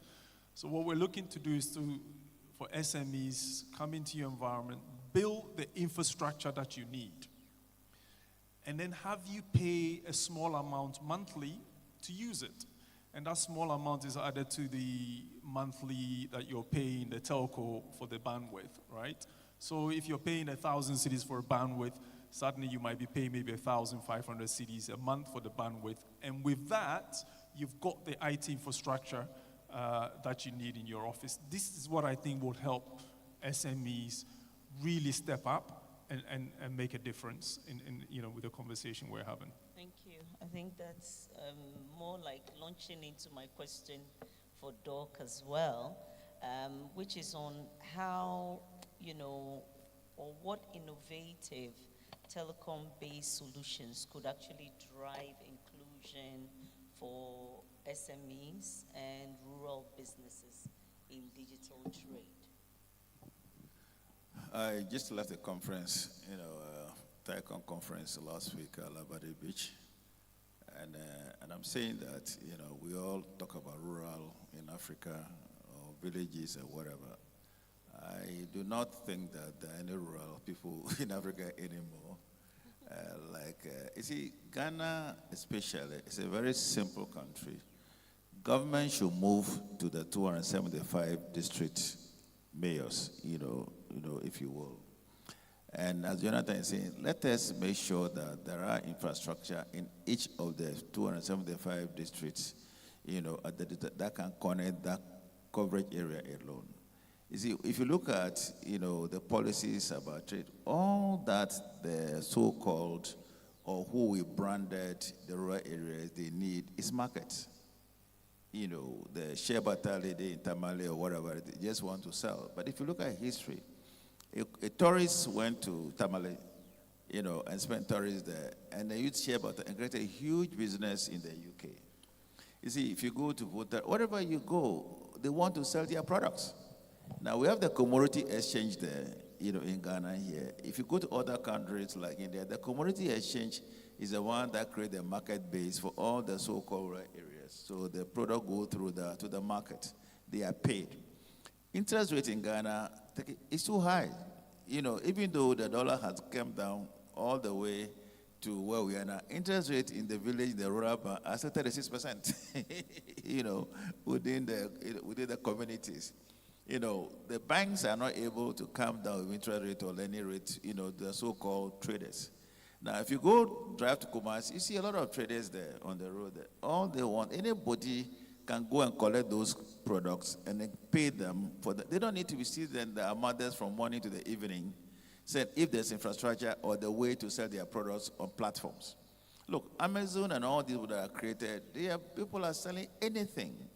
If you go to the US, I was in China just about 3 months ago, and the Chinese want to buy, anchovies, which is called Katasco boys or Bobby, $5 billion worth. And I said, I'm from Volta region, I didn't even know the market is there like that. So the weekend I took my wife, we drove all the way on the road, to Angola, all of that. Is there plenty? The women are looking for market.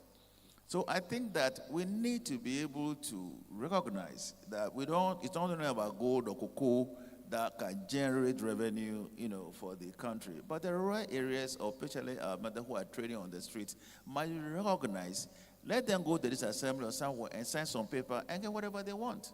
Because the rural banks are giving them facility, but a very high interest rate through some consolidated to sue or whatever it is. But if these things can be very relaxed and then put to their level of thinking and do their trade, I believe that Ghana will be like a heaven. And that Jonathan doesn't have to reserve the data capacity he has in Accra without spreading in the Volta region. No, his only problem is that who will pay me if I send it there. But if you mandate him, as he said, they can pay 25 cedis, the rural bank, he will immediately distribute it all over the country in no time. Thank you. Are you then, just to come back to you, based on this input, are you then saying that as far as you're concerned, maybe the telcos do not necessarily need to really drive inclusion, or they still have a role irrespective of some of the challenges that you have just ironed out? You see, what is a telco? Telco is a private company, okay, licensed by NCA and recognized as telco. In Ghana today, technically, we have only about 3 when we talk about telcos. Now Vodafone is sold to Teracel, Melicom is sold to AT, now we have MTN. So they're not really present. Now, if you go to the rural areas, I told you NCA data already, so only about 78% are still analog. Okay, so the digitalization that Jonathan, who is an expert in the matter, has not reached there yet.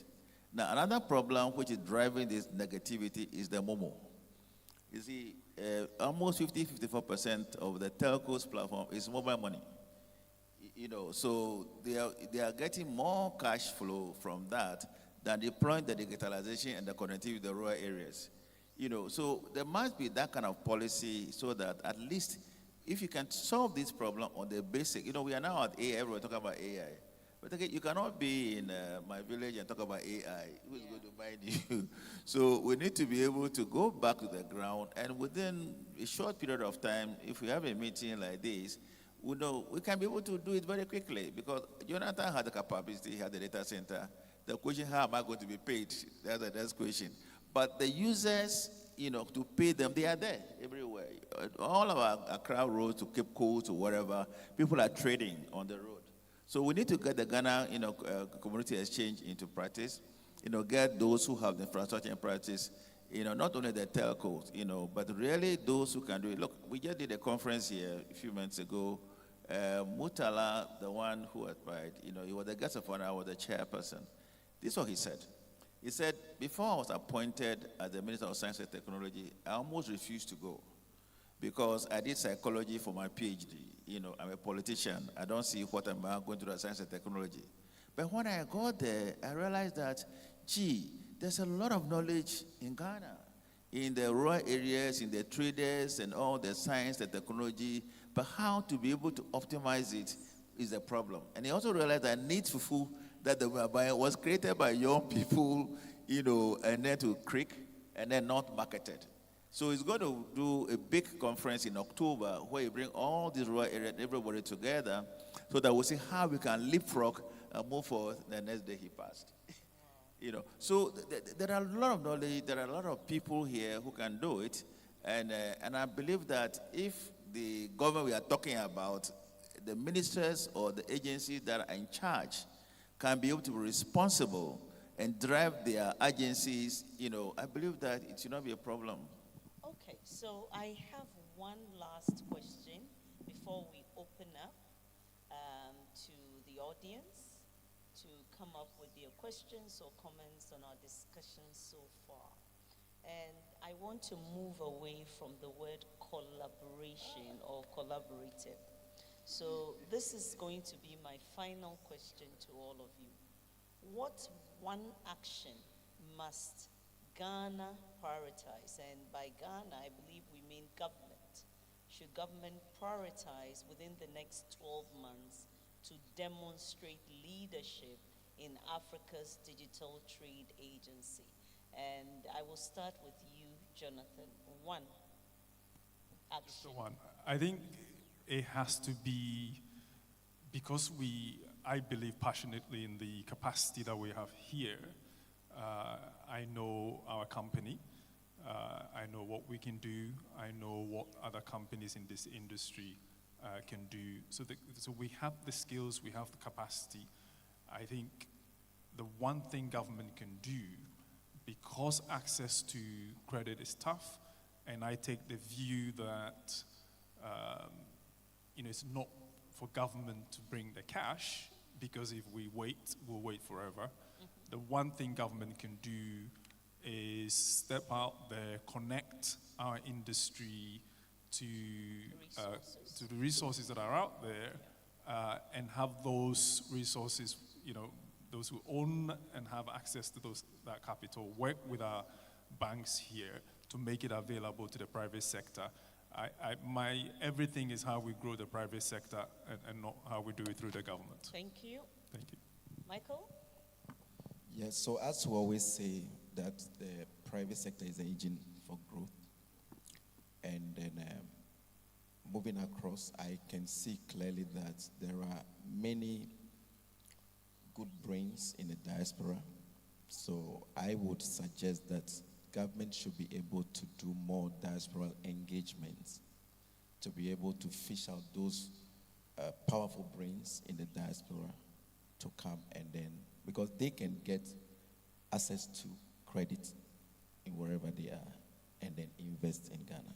Okay, thank you. So just to clarify, you looking at diasporan for what? Is it access to credit or something else? We have the brains, one, and credit. Looking at the two. So you're looking at the two. Yeah. All right, okay, thank you. Doc? Well, I think that we need to step down government to NITA, who is already championing this conference. They should go back to their law and the mandate that set them up, and then create the enabling environment for all the agencies, ministry, department agencies, where the rural area, where the small scale is, where all the businesses, where the education, the university, the schools are, and connect them, and then see what we can do. Then they can then collaborate with people like Ostec and people like my company or other companies to achieve those objectives. It's not us who should be knocking on their door, but they have that mandate already. They have that legal mandate that set them. It is true that the AFTA was also set up. So they should go back to that mandate and see what we can do to quickly collaborate, which we don't want to use. Maybe we can lead. You can use the word lead, so that we see what we can do. Thank you very much, our able MC. Thank you very much, Techie. Please, a huge round of applause for Techie and our panelists. Ladies and gentlemen, can we take some 2 questions before we conclude this concluding panel discussion? The microphones are available for you at the moment. Please do so. Introduce yourself, and you can go ahead. Thank you. Hello. Can you hear me? Yes. Okay. So I'm Gata John Yelechere, Deputy Director for Technology Innovation for the National Signals Bureau. And I have 3 questions, actually, if that's allowed. Okay. So my first question is to Ms. Akwete. Since you're a senior lawyer at the bar, are you aware of any training programs for judges to educate them on digital issues? Because one of the key things with trade is disputes. And so do we have any training programs or specialized courts to handle trade issues when it comes to the digital space? Because for most judges, at least from my experience, they don't even understand terms like APIs or algorithms and other things related to IP and that space. So do we have any such specialized courts or training programs for judges?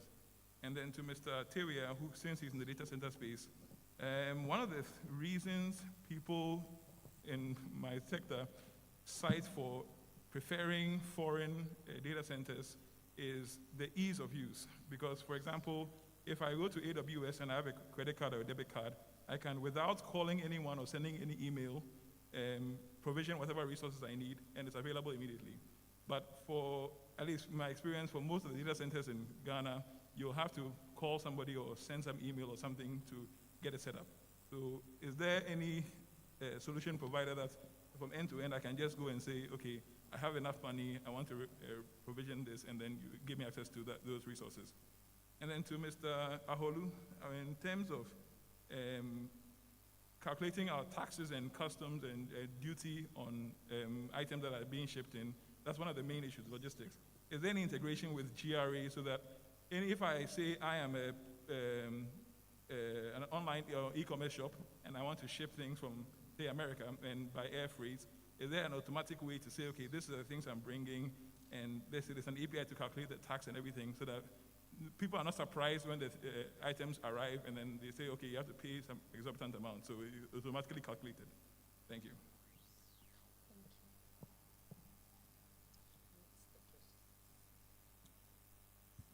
Hi, my name is Michael Ajay, and I'm the sales manager for FE Electroworld Limited. We are 100% Ghanaian-owned fiber optics company. We supply fiber optics and general networking.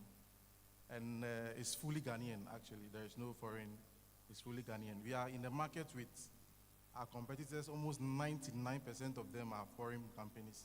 And we are that 1% that we are competing with them. So my simple question is, we are a young company coming up, even though we are in Africa, in Ghana. What are some, with your experience, what are some of the strategies we can use to scale up our sales and our company when it comes to dealing with these huge companies in that market sector? Thank you. Before you leave, what's the name of the company again? Free. So the name alone implies it's fully Ghanaian. Free Electronics. Please put your hands together for him for that wonderful advert in his premise. I appreciate you. I think we can take the answers now. Thank you. Okay, I was supposed to moderate and not answer questions, but putting me on the spot. I know that there has been training for the judiciary, particularly around the ICT sector more broadly in the past. Having said that, it's probably capacity building is supposed to be an ongoing thing, and I think it's a very important question, but government needs to continue to take a better look at that and engage a lot more. But there is some level of training. I happen to also know that in the past, a number of judges were even sponsored to take higher education around the sector to enable better adjudication of technology-related cases and all of that. Yes, thank you. Sorry. I think there was a question to you, Jonathan, on ease of doing business vis-a-vis an international versus local. Yes. Yeah. So I think it's a fair point. Typically, the go-to-market model for your Azure or your AWS is, they're built to have anyone, log on and buy a small piece of a server, and also for a large enterprise to get in there and buy a significant capacity. If you're a small entity, if you're a small, let's say an SME, it doesn't always work. Azure is not always, or AWS is not always the best bet, because if you compare some of the technical support you need when you subscribe to these services and the speed at which you will get that technical support versus what you will get from an entity like us, for example, that's where you begin to see the difference. So we don't compete well with Azure and AWS when it comes to selling very small space and needing support, right? Because we tend to focus on large enterprises. If you're a large enterprise and you take the capacity from us, one of the benefits you get is you can get up from your office, you can come to our data center, the engineers are there, you can work with them, deal with whatever the issue is. They can provide you with all of the support you need, face to face, human to human. You get the work done, you go back to your office. The interaction is much better than dealing with, let's say, AWS on an email or on a support ticket. So there are pros and cons. I'll put my hand up and say if you're a very small entity, you're probably not best suited or if you're just a small, one VM kind of purchase, we're not best suited for you. But if you're a small to medium and you would need face-to-face support every now and then we're best. Thank you.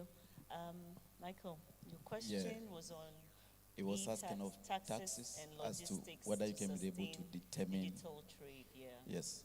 So the integrated customs management system can be able to help you determine your duty pre-declaration before your goods arrive. So you can be able to know the duties you're supposed to pay on your goods before they even arrive in the country. What about local, because we're talking digital trade and Ghana becoming the hub. So assuming I'm an SME and I want to sell products I think it was talking about country. Imports or something. Yeah, but I am tipping it on the other side. Yes, so I don't really know of other countries that if you are exporting, you know how much you pay on it. But I know of. I just wanted to add, we do currently have, because I built it, so this was 10 years ago. I don't know if any of you know of the national single window that was built by West Blue. Yes. So I actually served as board chair. My company built the system. A different company has the contract now. I'm not sure how it's working, but you should be able to, if you're an importer, to be able to go on the portal. I think it works quite well with the importation of vehicles. So you should be able to go on, indicate the vehicle, the year of the vehicle and everything, and pay your taxes, print the documents, and then go to tell is that still working well? Yeah, so it's I guess we need to build on these things, is what I'm saying. Because yes. we're talking about digital trade and we're talking about MSMEs and all of that, and this is something that I think will be helpful if we can all throw light, even if we don't know what the exact solution is, it would be good if we can hazard what that could look like, right, for companies that mean to export products from Ghana to other African countries within the AFCFTA, for instance. What are the logistical constraints and what would that look like if you know of any initiatives or what it should be?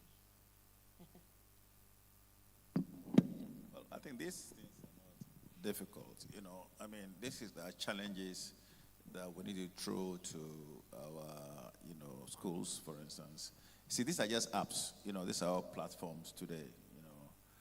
They're no big deal. But to develop the app, you need a platform, which is the difficulty of some judge about data prices. There are petty micro issues that are inhibiting this issue. Just like you are talking about. You see, people do not even realize our business in telecom is intellectual property rights. It's legal. People don't even know that. Until today, even you go to the judges, they go to court, they don't even know that. See, when you buy your iPhone or tablet, there's a small paper in there. That's a legal paper that regulates the use of the. So there are all these petty things which I believe that we need to look at and go back and see how they can be done, because it's only app, that can be developed, and then linked to the data center which he already has, and I think once that is allowed and the freedom, I think we'll move faster, because there are more talents than we think, and I think that, if you look at the courts, the e-justice was developed almost about 5-6 years ago, which ensured that by today, all judges, all lawyers, but if you go to some judges' homes, nothing even works. Be frank to say, because that's what I am. So let us go back to the fundamental that has to be done. And then go back to NITA, who do this conference. They should take the responsibility to lead it, not to collaborate, to lead it and see what we can do to achieve our goals. Okay, there was one question that I'm going to throw to all of you. I think he was talking about being a small business and requested strategies to scale up. So maybe I'll start from Jonathan, Michael, and then Don. So I will take you back to 25 years ago when we started Ostec. And Doc will have a lot to say. I remember him 25 years ago as well. You know, you're in debt. There's no business. It's you know, you're trying to grow this thing, and it's a hassle. But one thing I always, you know, okay, so for me, there are two challenges. There are all of these challenges that I'm sure what I've just described, that you're going through. The other challenge was mentally, I had to deal with the fact that I had just come from the UK, and life is comfortable in the UK. So I have to deal with trying to convince myself that we can make it work here, right? So there was that issue, as well as the issues that you're facing. The one advice I'll give you, which is what I always told myself, is that you're going to have to trade yourself out of the challenges that you make. And what it means is there's no one bullet, there's no one single thing. All the things that you do, you have to do well and persist. Okay, so one very simple advice for you, because it's an issue that I see. I go around with PwC to talk to small businesses. One thing that I see, and I don't know if you're facing it, but my advice is when you do the work, get the invoice out quickly. Make sure the invoice is correct as it's going out, so that you don't have issues where, first of all, you're sending it late when the invoice goes is wrong, right? So if you're dealing with my office, the invoice arrives and is wrong, the finance people might even ignore it. When you start chasing 30 days after, they'll tell you the invoice is wrong. And then you start this whole cycle again, right? So for a small business, credit control is very important. How you manage your finances, when you get the work done, how you get the money in is critical. So get the invoice out quickly, make sure the invoice is right when it's going out, so you don't have a situation where it has to come back to you, and then chase on time. But otherwise, everything that you do, I'm sure you're doing all the right things, just keep pushing. All right. Thank you. I think it's business. I think most of scaling up, just join one of the association, like AGI, for instance, Association of Ghana Industries. The whole country, there are small scale, group that you can join. When we created GUTA, the Bosankamba, now they're almost about 7 million. Just join an association at the community that you are, and then you'll be brought up as to what to do, the platform to use, exhibition like this, so that you can move to the exhibition that are done. Eventually, people like us, we're nobody. We started with 12 per calculator. Here we are today. We were all small before. So I think that it's not difficult, but join a group, join an association, especially AGI, the trade, national, small scale association, just join, and then if you have any issue. But the more you also put it on the app, somebody will see it and they'll call you. Thank you. Michael? I think Doc has answered the question. Yes, but one thing that I always think of is that mentoring startups is very difficult in this country. That you don't have people that would be ready and willing to mentor you through your difficult times. So I think it is one thing that we, as a country, need to take so serious on how we can be able to groom young people who want to start business so that they can. Thank you. Thank you all very much. Ladies and gentlemen, please, a huge round of applause. Techie, would you have some final remarks? Please. Yes. I think if there's anything I'm taking out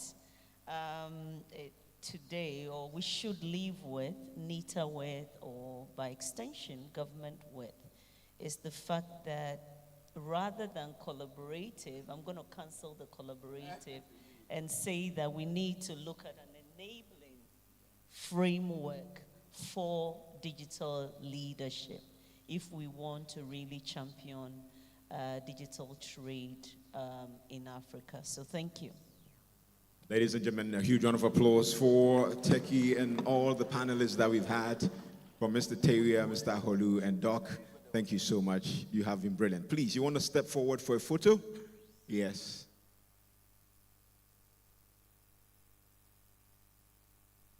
Please, you want to get together? Yes. I like the way Techie is already taking center stage in this one.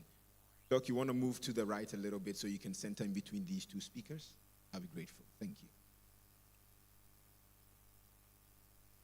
Nice.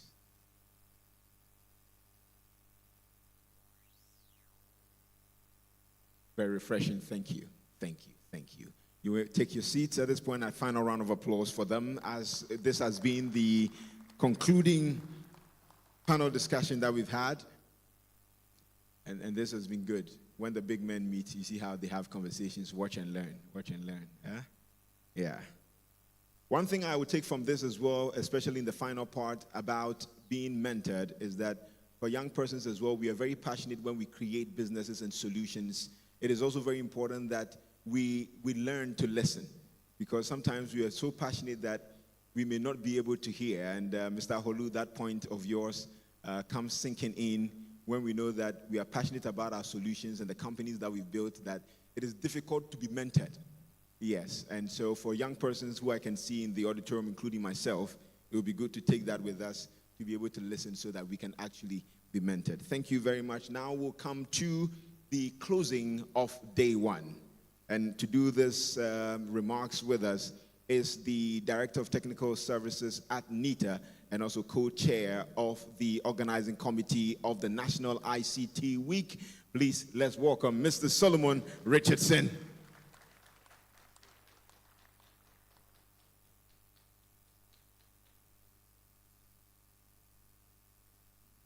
Hi, good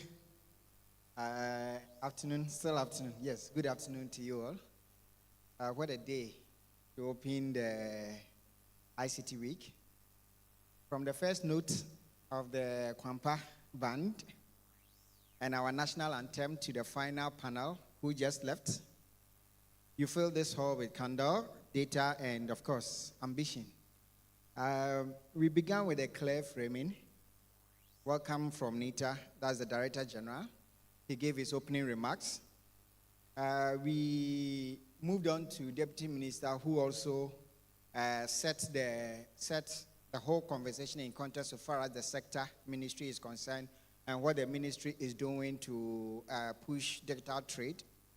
Of course, we had our representative representing the Vice President, who also gave that national feel to the theme for the week.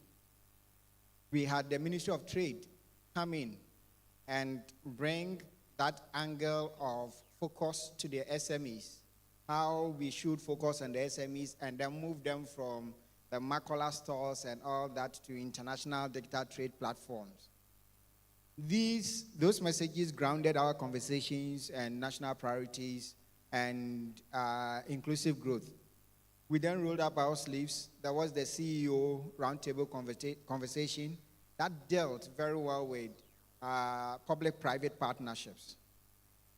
We moved on with Mr. Aholu, who also made us look at the kind of international partnerships, the financing that we need as a nation to do to take care of digital trade. We have rounded it all now with a very, very interactive session and on the digital trade leadership, collaborative digital trade leadership. What we say now is, this is just the first day. Through the week, we're going to have more interesting interactive sessions. And so we will call on you to come in your numbers as you have come today.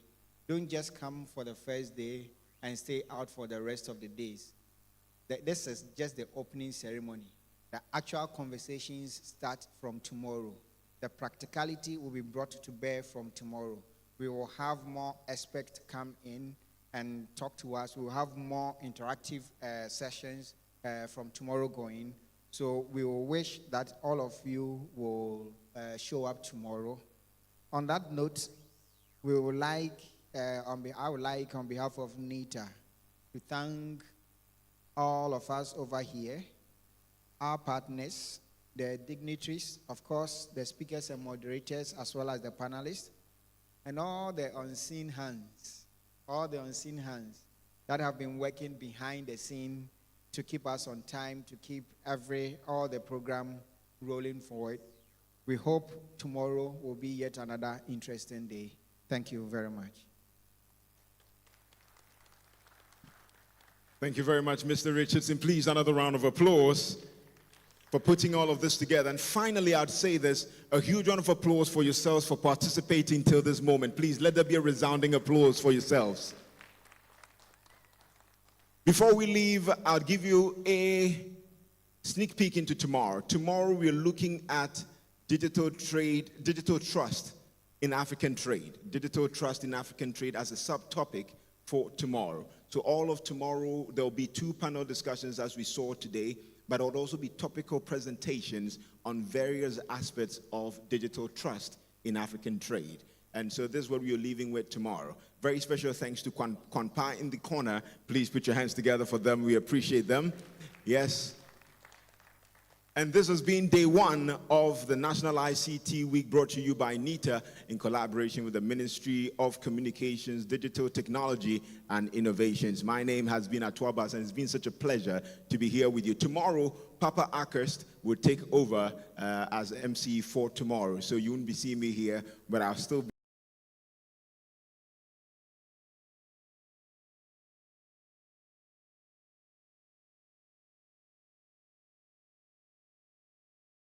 of communications together with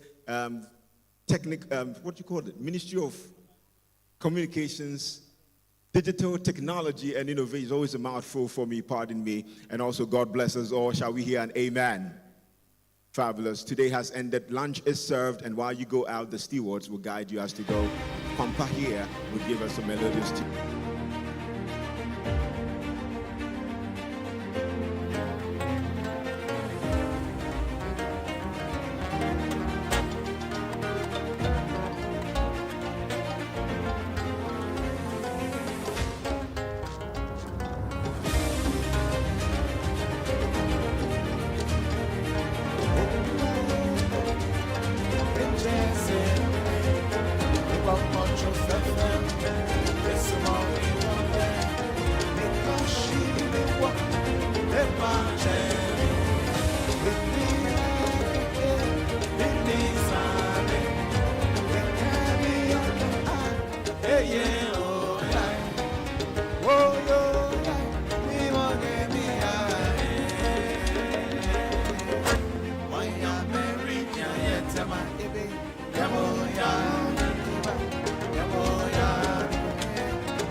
Chance.